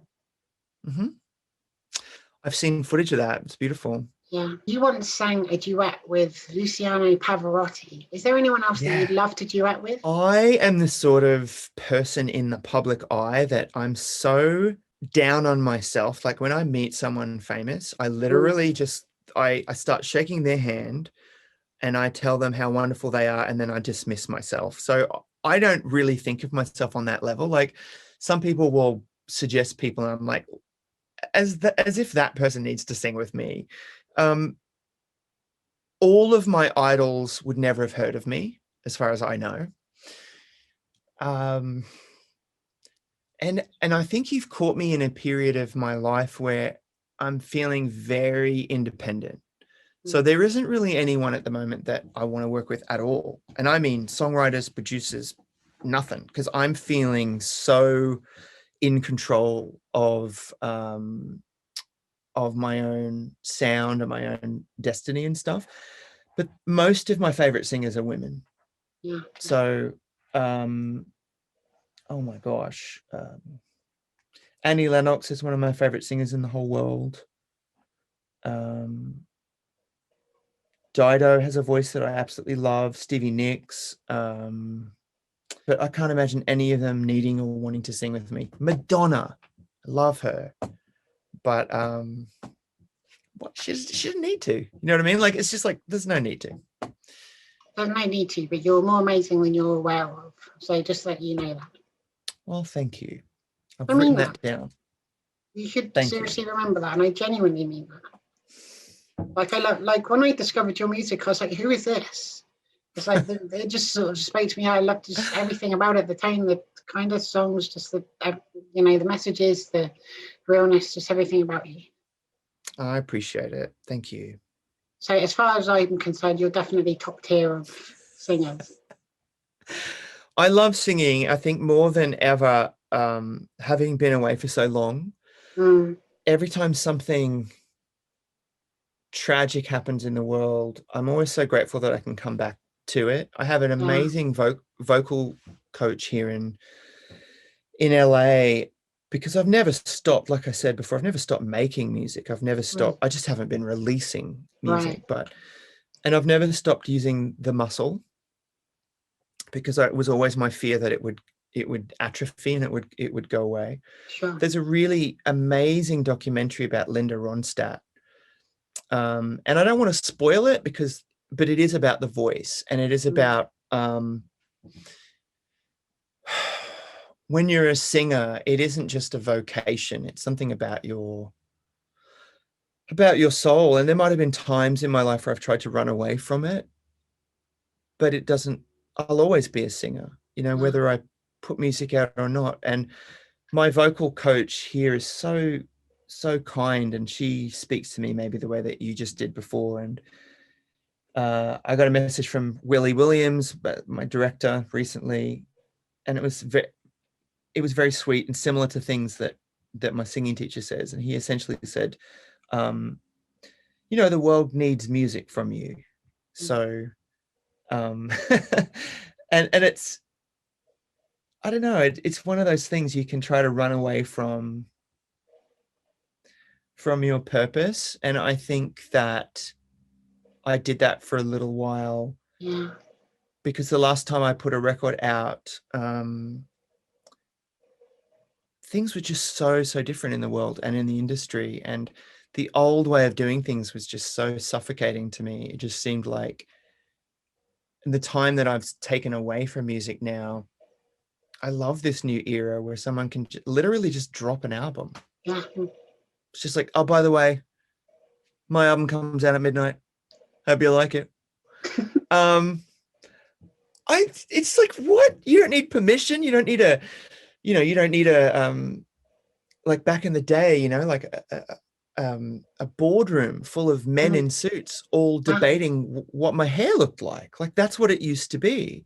You've probably seen the Britney documentary, or if you haven't, I know. It's heartbreaking. Yes. Oh my gosh. Heartbreaking. And there's so much I could say there, like, that even I was guilty of, like, in terms of, like, as a culture, you brought this up before, being consumers of, like, people's private lives and whatever. But to think now that we allowed people to, like, make memes of this poor woman after she'd shaved her head, and knowing the context of that this is a mother who'd gone to see her children and been told, no, you can't see your children. And these photographers saying, did she ever tell you to stop? They're like, no, we had no idea. And the interviewer saying, but didn't she say, leave me alone? Yeah, she said, leave me alone. But so why didn't you leave her alone? Yeah. Oh, well, it's like, you recorded her heartbreak. You contributed to it. The same thing with the breakup. I know a little bit about what it's like to be blamed for the breakup of something. It takes two to tango. And yet she's in this relationship with somebody, and the entire world's media painted this girl as this villain. Yeah. She's a young person, and she broke up with her boyfriend. Big deal. You know, it was horrible to see what's happened to her. And I just, you know, I hope that we get to see that sort of innocence and the freedom in her eyes again one day, because I think it's there. You know, she's more than proved that she can. I mean, listen, your family members shouldn't be making a percentage of your income. And if you need to be under a conservatorship, is that what it's called? I can't even pronounce it. Look, I've mentioned this several times. I am proof that you can be a functioning adult and still have mental health issues. There's therapy, there's medication for that. I'm not going to speak to Brittany's situation, but I identify with a lot of what I think maybe Brittany faces. You wouldn't do, like, I would imagine if someone did that to me, I would just be mortified. Like, and holding her, it seems like her children have been held to ransom a lot. And I can't think, I think back to Frances Farmer, who was a Hollywood actress who was told she was crazy, you know. I think back to Judy Garland, of what we've done to women who dare to work, women who have children, and how we hold them to a different standard. It's so unfair. So I am definitely Team Brittany and Team Free Brittany. Now, you are obviously an LGBTQ advocate. Have you got any messages for the trans community and why it's important to be an ally? Oh my gosh. Well, first of all, I have so much empathy, I think, for the trans community, because the trans community was the first community to embrace me in San Francisco. When I moved to San Francisco, my favorite bar was called the Stud Bar.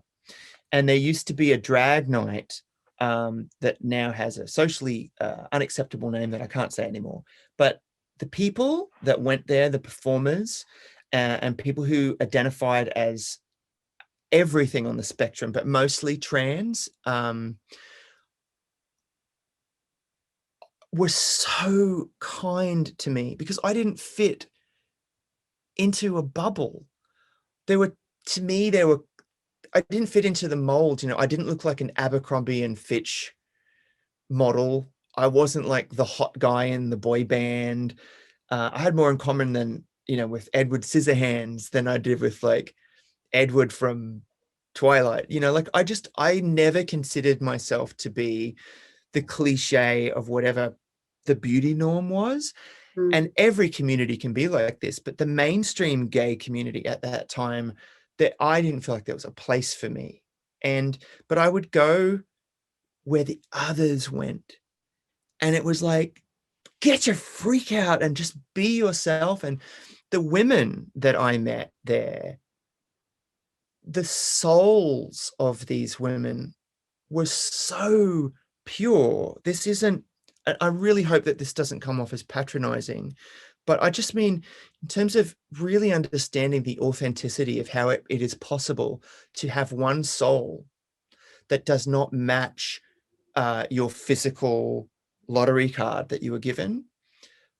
I can only empathize, but it used to break me, because I would meet these women and they would be so 100% distilled female in every sense of the word.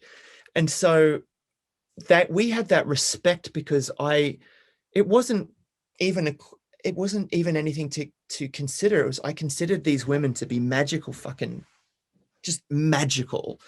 And they treated me like I was okay.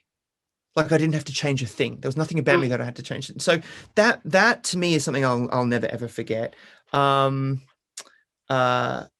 jump forward to, for example, last week we lost Sophie, who is I hate saying was, but was just incredible pioneer in the music industry in terms of electronic music, a really incredible trans woman, an example of just again that the braveness and the boldness, and I don't mean brave like, oh, you're so brave. I mean the braveness of not giving a shit what anyone thought. That was a huge loss. So I think that I mean, my message is obviously you are valid. I see you. I celebrate you. You're so necessary. Like, you're so necessary to my life. So necessary. And I think all of us have had advancements, you know, one step forward, a couple of steps back and whatever. And it's all of our responsibility. Whoever's got the speaking stick at the time or whatever. I feel like right now, being just a gay white man, I got a lot of privilege, actually. So I love handing over the microphone, or I love that you asked me that question, and I love being able to speak for anybody who could use the podium more. But I guess the message is, yeah, we all got to just love each other, support each other, recognize that we're all essential. Yeah, that's very well said. So every year I do a Trans Allies edition of my show, so I invite people to come and give messages to the community. So last year there was Judd Apatow and Jamila Jamil and Paul Feig and lots of people like that. This year's has already got your good self, Boy George, Steve Guttenberg, David Arquette. So you're going to be in amazing company.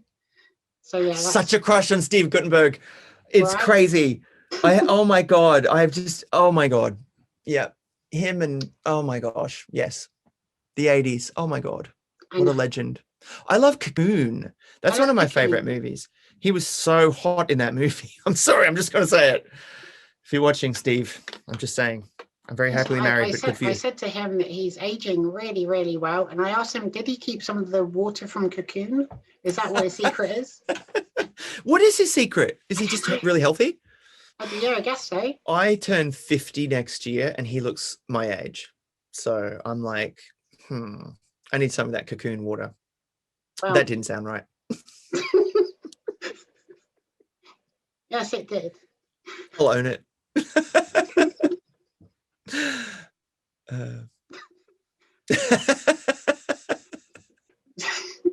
So I love Disney movies, by the way, and I really think you should do a Disney soundtrack. Would you do that if that came up? Everyone would. Oh my God, yeah. I mean, some of the Disney songs are incredible. I love all the old school ones. So, is it Shankman? Yes. I watched recently though something that was a little bit scary, which was when Trudy, Sting and Trudy. Sting of the Sting. He did some music which again, I guess eventually became the Prince of Egypt, I think. I don't know.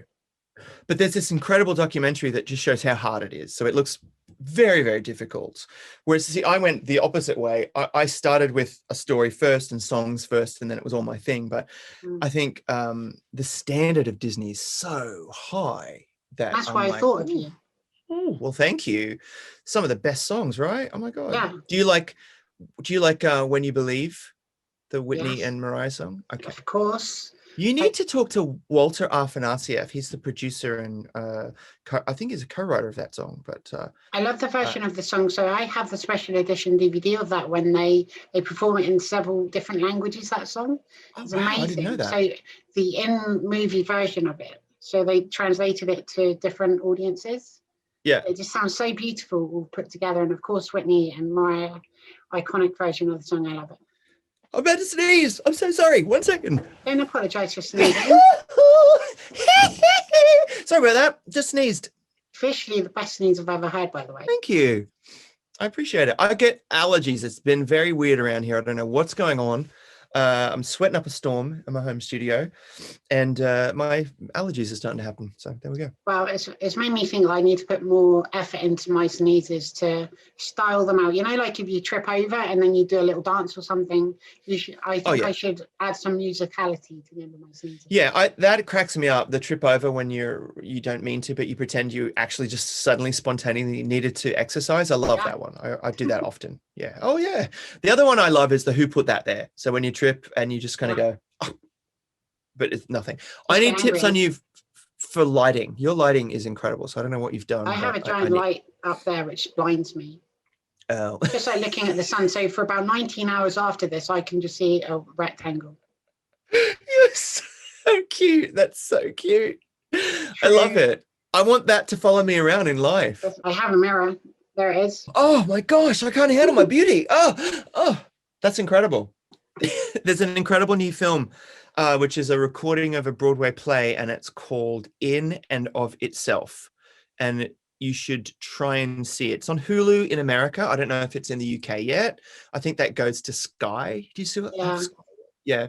But it's called In and of Itself, and it's, to call it a magic show is a disservice. It's incredibly emotional, and it's the latest thing, kids. So check it out if it's coming to your telly boxes.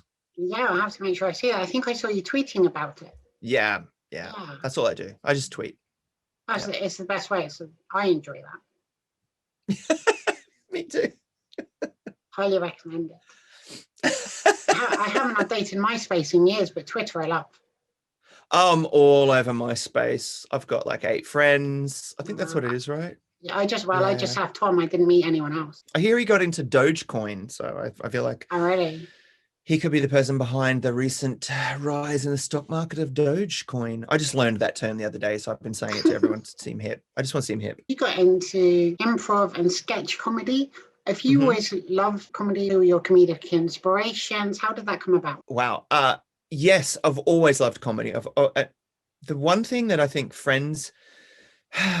my friends like about me most is that I'm a little bit like, I have whatever that Robin Williams gene is, in that once I start, I can get very, calm down, buddy.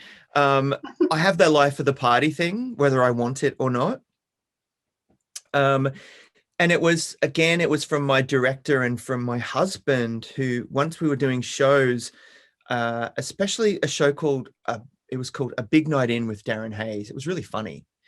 And it was because Willie had said to me, "You're funny. You should be more yourself on stage." Because I used to just, the banter in between songs was funny, because I tend to be a little confessional. And I would find, I'd crack up the audience and stuff. And so he built that into a show for me where I got to just be funnier. And that was always where he was sort of pushing me in terms of our shows. Like, we thought a little bit about doing a one-man show. And if I probably will do that one day, but if I did, there would be narrative pieces and stories about my life. But it's, as you know, it's always funnier to talk about tragedy with a sense of humor. It's what all comedy is based on, I think. Most of my favorite comedy is probably the East Coast related. I love Mel Brooks. Who else do I love? There's not a lot of contemporary comedians that I dig, like stand-ups and stuff, but definitely film and music people. I mean, Steve Martin's one of my favorite ever comedians of all time. Well, movies like The Man with Two Brains, or I love. Also, I always loved musicals that were funny as well, I guess. I don't know. But anyway, the short story is, my husband one day said to me, I was like, we moved here, and I was like, I'm giving up music. I'm never doing anything again. And he and my psychologist were like, really? Like, you're just going to be a mortal? You're going to just walk around like a normal person? I'm like, yeah. I'll open up a comic shop. And they're like, you're going to open up a shop? I was like, yeah, that's what I'm going to do. Like, okay.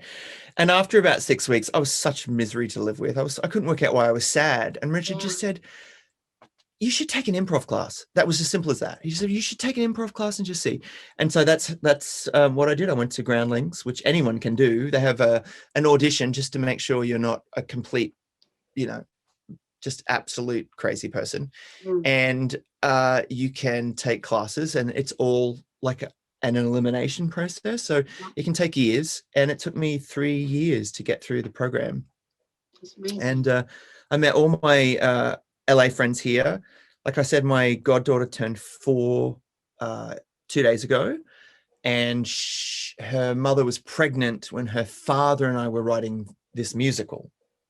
So that's how far back the roots and the connections go to Groundlings. Like, even though I didn't make it into the main company, like one of my friends is on SNL now. Her name's Chloe Feynman. Yeah. We're not super close friends, but she was in my first ever class. Like, that's what Groundlings is. Like, it's incredibly competitive, and really humbling for someone like me, like, to audition, or to stand up where I was completely, no one knew who the hell I was. Everyone was like 25. But I had something, that same something, that I had back then. And it sort of carried me through. And I learned, I learned so much about performing, and it was lovely to step away, I think, from the pressures of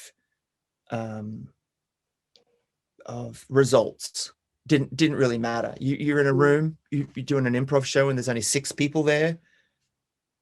You have to do the show. If I did a music show and only 6 people bought tickets, well, I would be embarrassed, because it would mean that I hadn't, but it didn't matter. It wasn't my show. I would just stand up and I would just have to make those people laugh or not.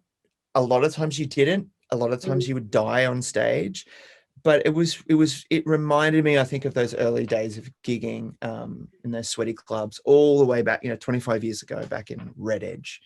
And I think my soul and my ego kind of needed that. I mean, I've been thinking about it for a long time myself, but I started writing stand-up comedy material, and... Oh, you've got the perfect delivery, because you're so dry. Yeah. Well, so the idea behind that is that if it wasn't funny, then it just wasn't a joke. I was just making a statement. That made me laugh. If it wasn't funny, then it just wasn't a joke. It's good. So if they don't laugh, you're like, well, that's okay. I wasn't making a joke. Yeah, I was just talking to you. It hasn't started yet. The only thing I did learn, I'm sure you already know this, the worst thing a stand-up comedian can do is to blame the audience for why they're not funny. Yeah. When a stand-up says, oh, I guess you guys didn't get that one, or if they're like, wow, tough crowd, then the crowd's like, oh, really? Yeah. We'll be tough. Now we'll be tough. Bring on another joke. We'll judge you. I don't know. I've just always loved being silly, and I think there's always been a sense of humor in, again, I think that the tragedy aspect, even the fact that whether I could, there's always been funny, silly things, even in records, even back in the Savage Garden days, there's the silly raps or just silly things. And I think the people who know me best, like my Los Angeles friends, met me as it sounds so stupid to say it, but as a comedian. That's what they thought I was. It was always the joke at the end of like a 12-week course, when someone would eventually Google and find an old picture, and they'd be like, were you the guy from Savage Garden? And it was just funny. Like, some of the, these women in class would be like, I used to have your poster on my wall, or, or worse. You were my first ever orgasm. You just didn't know it. But it was very humbling. And, then they'd be like, what happened to you? I'm like, I'm here. I'm at the Groundlings. We're studying. It was great. So I want to move on now to the Hoyts Regent Cinema. Yep. Return of the Jedi. Yes. I love your beautiful brown eyes, by the way. Thank you so much. Oh my God. Are they showing it? Because it's a high def cam. Yeah, I nearly didn't say anything. I was going to bottle it, but... I'm going to wink at you real quick, okay?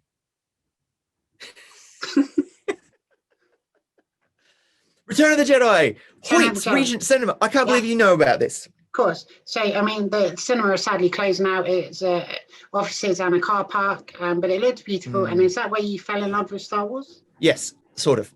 It's the first Star Wars movie I ever saw in a cinema. Right. The Hoyts Regent was the fanciest place you could ever go to a movie.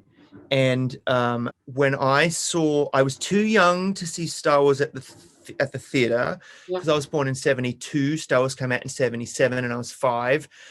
We were poor back then too, so we didn't really go to the movies. The Empire Strikes Back was the one that I really wanted to see. We couldn't afford it, but we were living in a trailer park at the time, and we were separated from my father. This is a happy story, don't worry. But we were separated from my father, and he was trying to get back with my mum, and so he decided he would take us out on a family date. First time and only time he ever did anything like that for us. So I knew enough to ask for the movie because he was trying to suck up so badly. So I asked to see The Empire Strikes Back, and it was a double bill with this movie called Heaven Can Wait, starring Warren Beatty. Wouldn't recommend that one. The Empire Strikes Back came second, and I was a child. That was in 82. So I was 10 years old, and I was just mesmerized. Everyone had fallen asleep in the car except me and my mum, and I was on my mum's lap, and I watched the movie and was just mesmerized, obsessed. Just that was it. So by the time we could afford to buy tickets, it was my first like real cinema experience. And I still to this day remember like jumping. There's a moment when Princess Leia and Wicket are sitting around and they're on a log, and then there's a laser bolt that comes from a biker scout. And back then stereo had just come to the movies, and it just came from like behind. It was like, and I remember just being like, and it was just incredible. And, I only saw it once at the movies. That's all we could afford to do. And now as an adult, like the new movies, I've seen the least amount of times I've gone to see the new Star Wars movies is 18. Oh, wow. And the most is about 26. So Force Awakens, Last Jedi, Rise of Skywalker, 18 to 26 times I've seen them all in the movies. So what's your favorite? 3, 2, 1, we'll say our favorite Star Wars films. I'm sure they're going to be the same. What's your absolute number one favorite? 3, 2, 1, go. Empire Strikes Back. Caravan of Courage. Oh. No one ever says Caravan of Courage. I don't know what that is.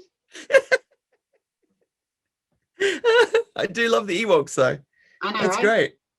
New movies, 3, 2, 1. You have to pick a new movie. Of the new movies, 3, 2, 1. What's your favorite one? 3, 2, 1. So Force Awakens. 9. Oh, you like Rise of Skywalker? Yes. Love it. One thing that I liked that I thought would have spoken actually to a lot of people.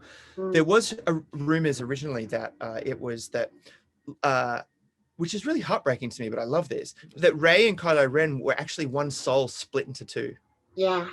That they were originally the Force, and that they are the incarnation of the and the whole idea of darkness and light, like splitting itself into 2 and trying to like find balance. Like I loved that idea, which was the tragedy of like, what if the person, because they say this in the making of it, like what if your soulmate in the Force was also, your enemy? But I would have taken it one step further, which was that what if the one person who got you, the one person that you loved, was actually only one of you could survive. Yeah. And you had to become one thing. And then Rey would have been truly a twin spirit. Like to me, that would have been incredible. And that would have been like moving forward. But whatever. I loved it. And it would have echoed the twins of the original trilogy. Yeah, like they didn't have to be literal twins. They could have just been like, you used to be like way back when there used to be just one. There was one. It was one energy, and it got split into 2. I love this. It could have been Babu Freak, she could have, my favorite character ever. Droid, remember, go blah, blah, blah. So go back to my original question, had a huge impact on your life. You ended up doing the washing up like C-3PO. I did. You did. I think the whole idea of Star Wars was that I loved the idea that a nobody could become somebody. And I think you relate to this in terms of the idea that there is a destiny for you, but you're not quite there and you don't know why. But you feel it in your soul. And it's almost as though it's like part of you is just ever so slightly skipped over to the wrong train track. and you might be sort of going in the right direction, but it's like something doesn't feel right. And I think that speaks to difference. I think that's one of the hugest parts of Star Wars that doesn't necessarily get explained much unless you go to conventions and then you see what all the fans look like. And it's all of us who ever felt like they didn't fit in or they didn't belong or whatever, because Luke was that stereotypical orphan. It's the same reason, you know, these are tropes. He had worth, he had a magical power inside of him that he knew, but he needed somebody to believe in him, to say, you know, I see something in you. Who doesn't want to hear that? And who hasn't been impacted by that? And none of us get it right the first time. Imagine a world where Luke was just the guy. Imagine if Luke did get the power converters from Toshi Station and that was the story. Just drinking the blue milk going, I could have been a Jedi. Then we'd have Star Wars Episode 8. He's just sat on an island drinking the blue milk. Exactly. But I do love that about Star Wars. It was a way for me to imagine, you know, I could identify with someone who knew that there was a bigger destiny out there for them. I knew that about myself. You know that about yourself. And one of the things that I try to say to the little people in my life, like my nieces and nephews and my goddaughter, is I try to say to them at an age that they remember, that they will remember. I tell them the big secret. And I say, the big secret is that you can be anything that you dream of. And my niece, who is 23 now, said to me at the time, she said, you mean anything? I was like, yeah, anything. And she said, I want to be an astronaut. And I was like, well, you could be an astronaut. She's an astrophysicist. And she said to me recently, I still remember when you said that to me. And so my goddaughter now is 4, and I tell her that all the time. And she grows up in a world where, you know, what's so fantastic is that gender is so fluid, because we all understand that we gravitate towards who we are. That's what we do. Just like there were so many roadblocks for me in terms of like so many reasons why I shouldn't have become a singer, but I gravitated towards what I married a woman, but I had a crush on Steve Gutenberg. But, you know, like nature has a way of revealing itself. And that, to me, that true happiness, that kind of freedom really is just, I love that we now get to be those people that can tell young people, you can be anything you want. Like, as long as it comes, like a Disney movie, as long as it comes from a place of purity, as long as it doesn't hurt anybody, it doesn't come at the expense of anyone. And I honestly can't think of anything we would truly want that does come at the expense of somebody else's happiness that isn't evil. So maybe murder and ripping someone off. But apart from that, however you are and whatever you're drawn to do in this world, or whoever you're born as, you know, it might take a while to kind of figure that out, but every hero's journey does. That's the whole point. Yeah. And I love that now we have, like, Moana's my favorite Disney princess. Not just because I love that her doll doesn't come with high heels. Mm-hmm. Not that there's anything wrong with that. I love glam, but I love that she's got a real body. I love that it's culturally appropriate, her body. But also, I just love that Moana's thing is that her calling. It's your calling. Yeah. That's the thing that's important in life. Follow your calling. And that is, ironically, that's the one that my goddaughter relates to the most. That's her favorite is Moana. Yeah, that's beautiful advice, and I completely agree with that. You should follow your passions and be the truest, loudest version of yourself, and people will gravitate towards you and love you for who you are, and you will find them in your life. So just keep being you and it'll be okay. Maybe not today, but you'll get there. And there's loads of people around the world that love you and support you and wish the best for you. Yes. Yeah, so just keep being you. Oh, you're amazing. This has been such a special conversation. I think you have a real gift. And it's, I don't know, I feel very grateful for this. So thank you. I really needed to have this conversation. So I really appreciate it. Again, thank you for opening up so much of your life, not just your career, but your personal life as well. Of course, yeah. Because people forget that all this stuff is related. So traumas and happiness and triumphs all sort of feed into who you are, and it can destroy you or it can make you brilliant and shine brighter than ever. And thank you for doing that and never giving up on yourself and sharing your magic and your art and your beauty with the planet. Well, thank you for sharing your magic and your beauty and your just uniqueness. Like it literally shines through. And I am in a point of cocooning myself, to reference one of your previous guests, in my life at the moment. I guess I'm emerging again soon. Yeah. But I don't do a lot of stuff at all. And when you invited me, I was like, yeah, I'll move heaven and earth to speak with you, because you have something very, very special. So thank you. Thank you so much. That truly does mean the world to me. But I have a couple more questions, if you'll indulge me for a moment. Yeah, of course. The first one is to go back to Darth Vader. I feel like he had a terrible life. I mean, he did some bad stuff, but he was set on fire on Mustafar, and then he was roasted by you as Obi Wan Kenobi.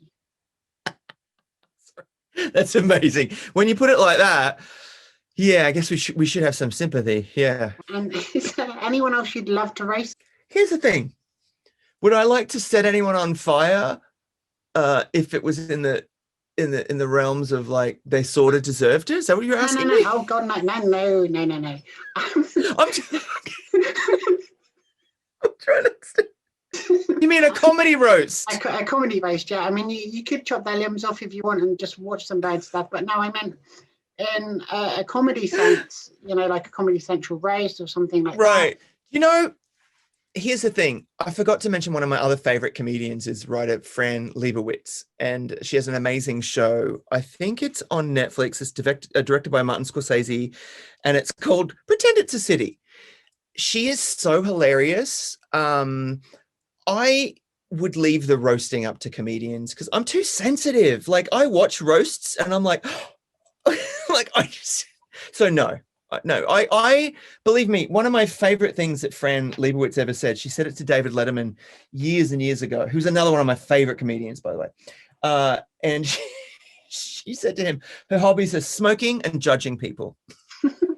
And I just thought, yes, that's amazing. And I definitely have my burn book, it's a reference to the movie Mean Girls. Like, I definitely think it's healthy to have these like moments where you just want to like rage tweet or just say stuff.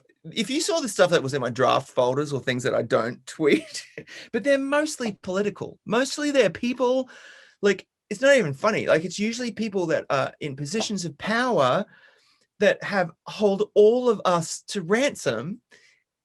And I'm like, just do your job. They're the people that I get very rageful about. You've done 2 podcasts, He Said, and we paid to see this, the latter of which had 125 episodes. Is that something you might do more of in the future?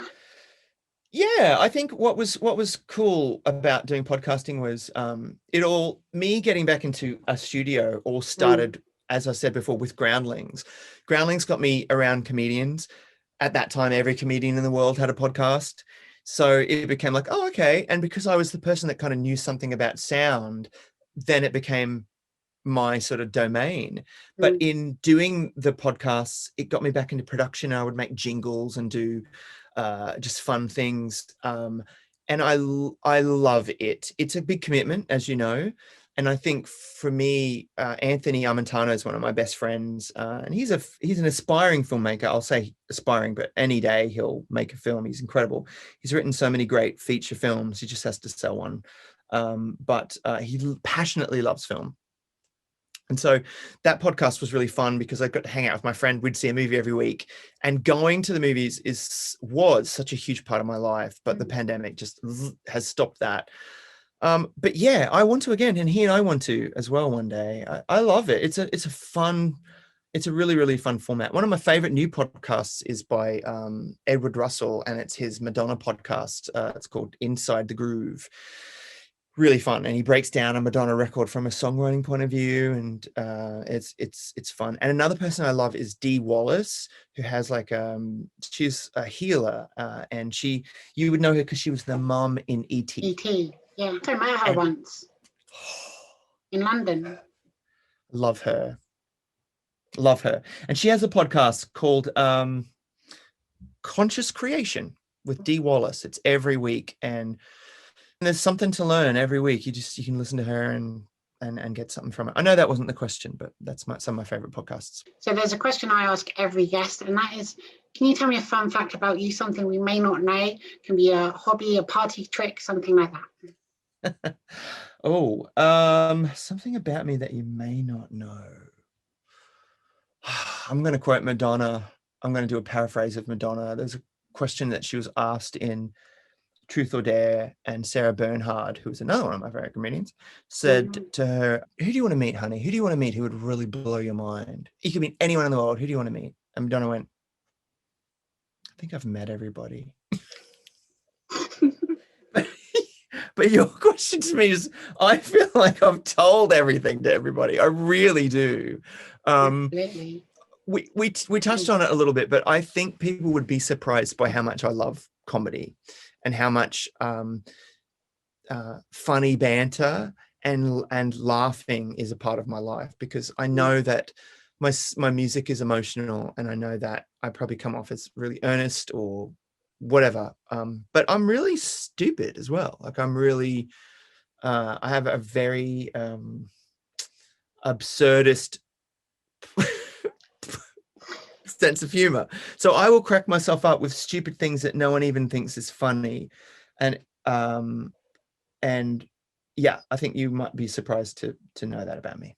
Yeah. I'm not surprised to know that about you. I think you've got a wonderful sense of humor. I think you're really quick, you're inventive, and I've seen quite a lot of your stuff online, and I really want to see more of it. And I hope you get to do an hour special at one point in time. I'll definitely be in the audience for that.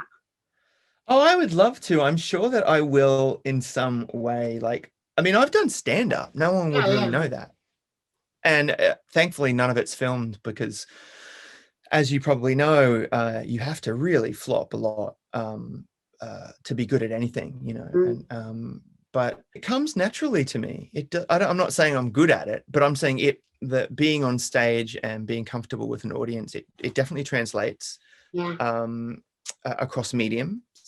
And my version of stand-up is always just confessional. So I will just start telling the story, and then the story just runs away, and I end up just confessing things that I genuinely wish that I hadn't, and the audience can see that, and that's where the comedy is. It's sort of accidental with me. So maybe one day we'll see.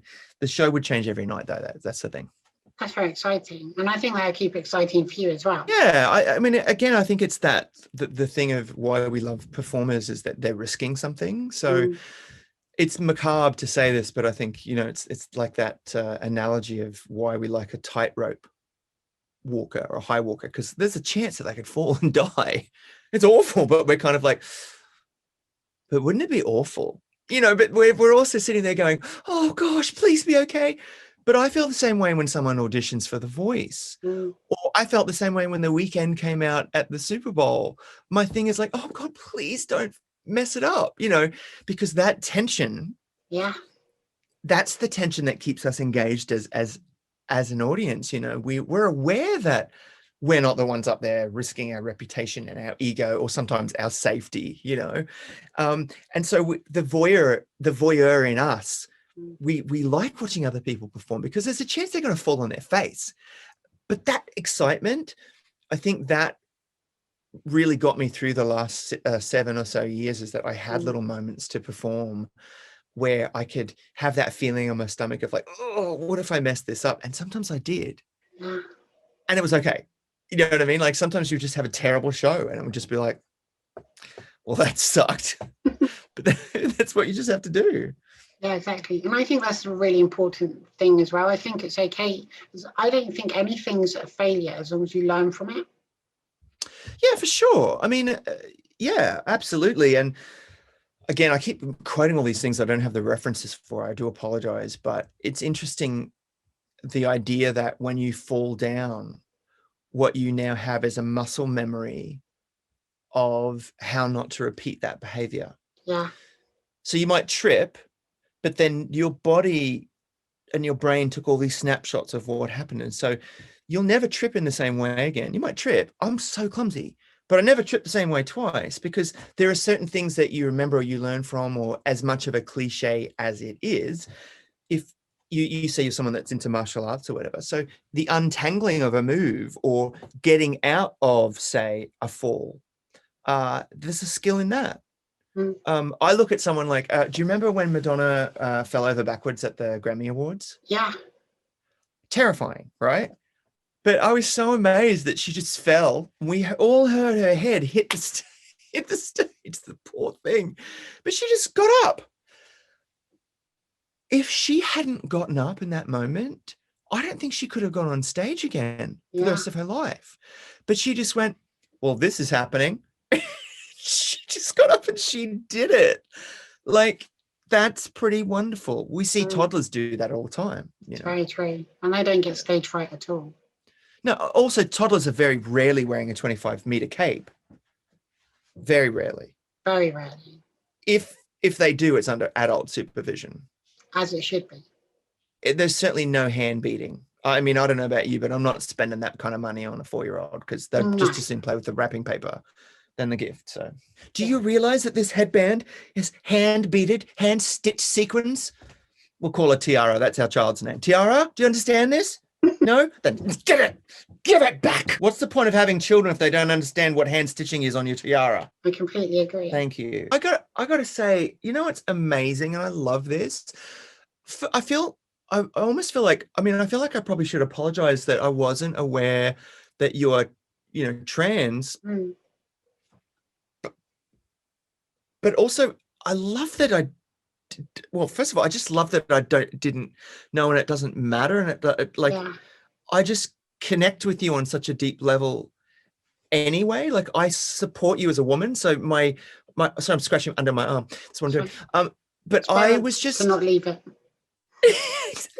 But I really resonated with just you as a woman in broadcasting, and just how you treated guests. And I loved that was my in with you, was just like, I really, so I don't want to say that it's not relevant, because it's extraordinarily relevant, because the journey, the sacrifice, you can laugh about it, but it just touches me so much, because I realize that all of the values and the things that I've been talking about relate to you in ways that I hadn't even realized were relating to you.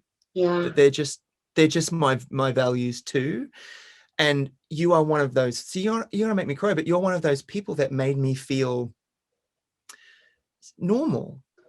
Well, we are, but it's just the trans community in San Francisco was my jam. Like, that was just the place where I really felt like, and I'm talking on a deep spiritual level, like, I think if you had to really look at the soul, and I believe that we choose to come through, and I believe we choose all of the circumstances, because these are lessons and these are things that we're going to learn. And I believe it is a truly advanced soul that would choose to walk in the shoes. I really, truly do. And so I think that's what I mean when I say, like, when I know I'm in the presence of, like, greatness, because I think when we're itty baby little souls, we probably just choose vanilla. And by the time we get to the point that you and I have been through, I'm proud. I'm so proud that we've survived, and not just survived, we've thrived. You're thriving. That's just mind blowing. And so the fact that I didn't acknowledge that, I was aware of that, I apologize, but in the same sense, it's sort of irrelevant in that way. It means everything and nothing at the same time. But I understand now why I have this. You have this vibe, because it's just, it's like royal, and I get it. I very much feel that too. To me, it's important just to be visible as a person, and not just to talk about that, which I do talk about, but just to people see that I'm just a person with a bad sense of humor and a love of movies and art and music and all that other good stuff.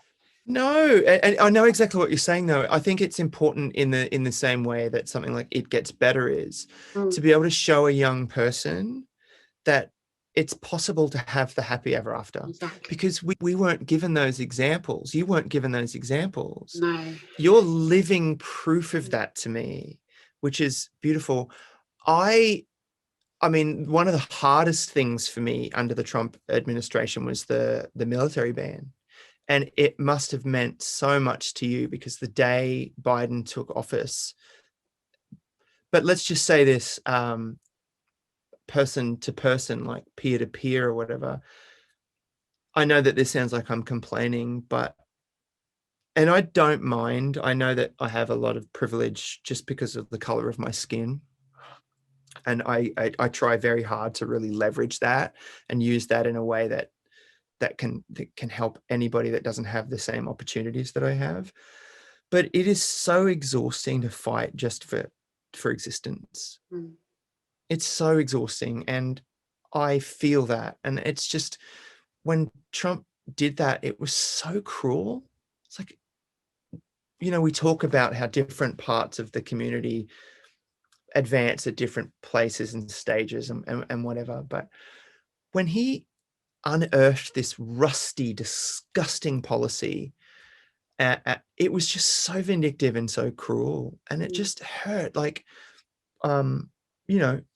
it's funny. I have a good friend who's a comedian, and she's trans. And for me, when things like this happen, like, I don't think of like a community. I think of a person. Like, I think of, oh my God, like my friend. How does my friend feel today? And yeah, I'm just so sorry that you had to even put up with any of that this last 4 years. I'm so glad he's gone. Yes, me too. I cried the day the announcement was, that Joe Biden had won. So I knew when I was 3. I totally understand what you mean about knowing when you were 3. Isn't that incredible? A lot of religions talk about how, we're born with a veil. I love mysticism, and that at a certain point the veil lifts. And I knew as well, but not in your experience, but we would have had the same things, which were like your natural childish joyful curiosity was met with a modifier. No. And you just learn, oh no. And you internalize that shame. I was raised by 2 straight people. I didn't end up straight. Yeah, exactly. We can lay out the hula skirt, the tiara, and the Thor costume. Children are going to wear whatever they want to wear. Let them explore these things. Oh my God. Like, just be, because we just gravitate. We naturally that's it. We just find our way. And there's so much unnecessary pain in, George probably can speak to this more than anyone. He's so like free and whatever, but just the idea that, we ourselves just limit ourselves so much. We put all these rules and things. I shouldn't like that, or this is, even saying things like this is a guilty pleasure, or that. So it's like, fuck off. Yeah. Cocoon's a good movie. Have you got any messages for people watching the Sarah O'Connell show and your fans around the world? Oh my gosh. Well, if you're watching the Sarah O'Connell show, you have really good taste, number one. And I'd like to say that I was an early adopter. Secondly, to anyone who even remotely cares about me or what I've done in my career, I'm so grateful to you, because I know that I'm like a four-leafed clover. I've given myself both a compliment and made myself a lucky charm. But what I really meant was I'm kind of hard to find. So thank you, Sarah, for giving me the opportunity to really talk to people, because it's just my favorite forum is this, and being very, very real. And I love that about your show. And I'm so grateful to anyone who still remembers me or is sticking with me. And I hope to reward you very soon by getting back to work. But lots of love. Darren Hayes, I've always loved your music. I love your comedy. I love you as a person. Thank you so much for going on my show today. I adore you, and I think we're going to be fast friends. So thank you so much, Sarah. I completely agree. And you are, of course, welcome on my show anytime. You're welcome to chat to me anytime, let off steam anytime you want as well. Great. Let's always leave FaceTime open, just always. I'm not going to log off. This is just live now. You can watch me. I'm just going to sit over there and watch TV. I know. I need to actually do a number 2, but I'm Australian and we talk about that clones. Is that what you call it? That's great. That's awesome. I need to do an Attack of the Clones. I love that. But I'm happy to leave if you want this to be like, I don't know, say bonus content for some of the viewers. I'll do a special feed from my bathroom. I can't believe I said this. I'm sorry I went there. That's just what happens. It's just what happens. It does. On behalf of all of my stuff, to all of your stuff, thank you for having me. Thank you to everybody watching at home. Be sure to share, subscribe, give this video a big thumbs up and leave lots of lovely comments. I'll see you all again soon for another episode of the Sarah O'Connell Show. Bye. Bye, love you. Bye. Bye, love you too. Bye, love you too. Bye, bye, bye.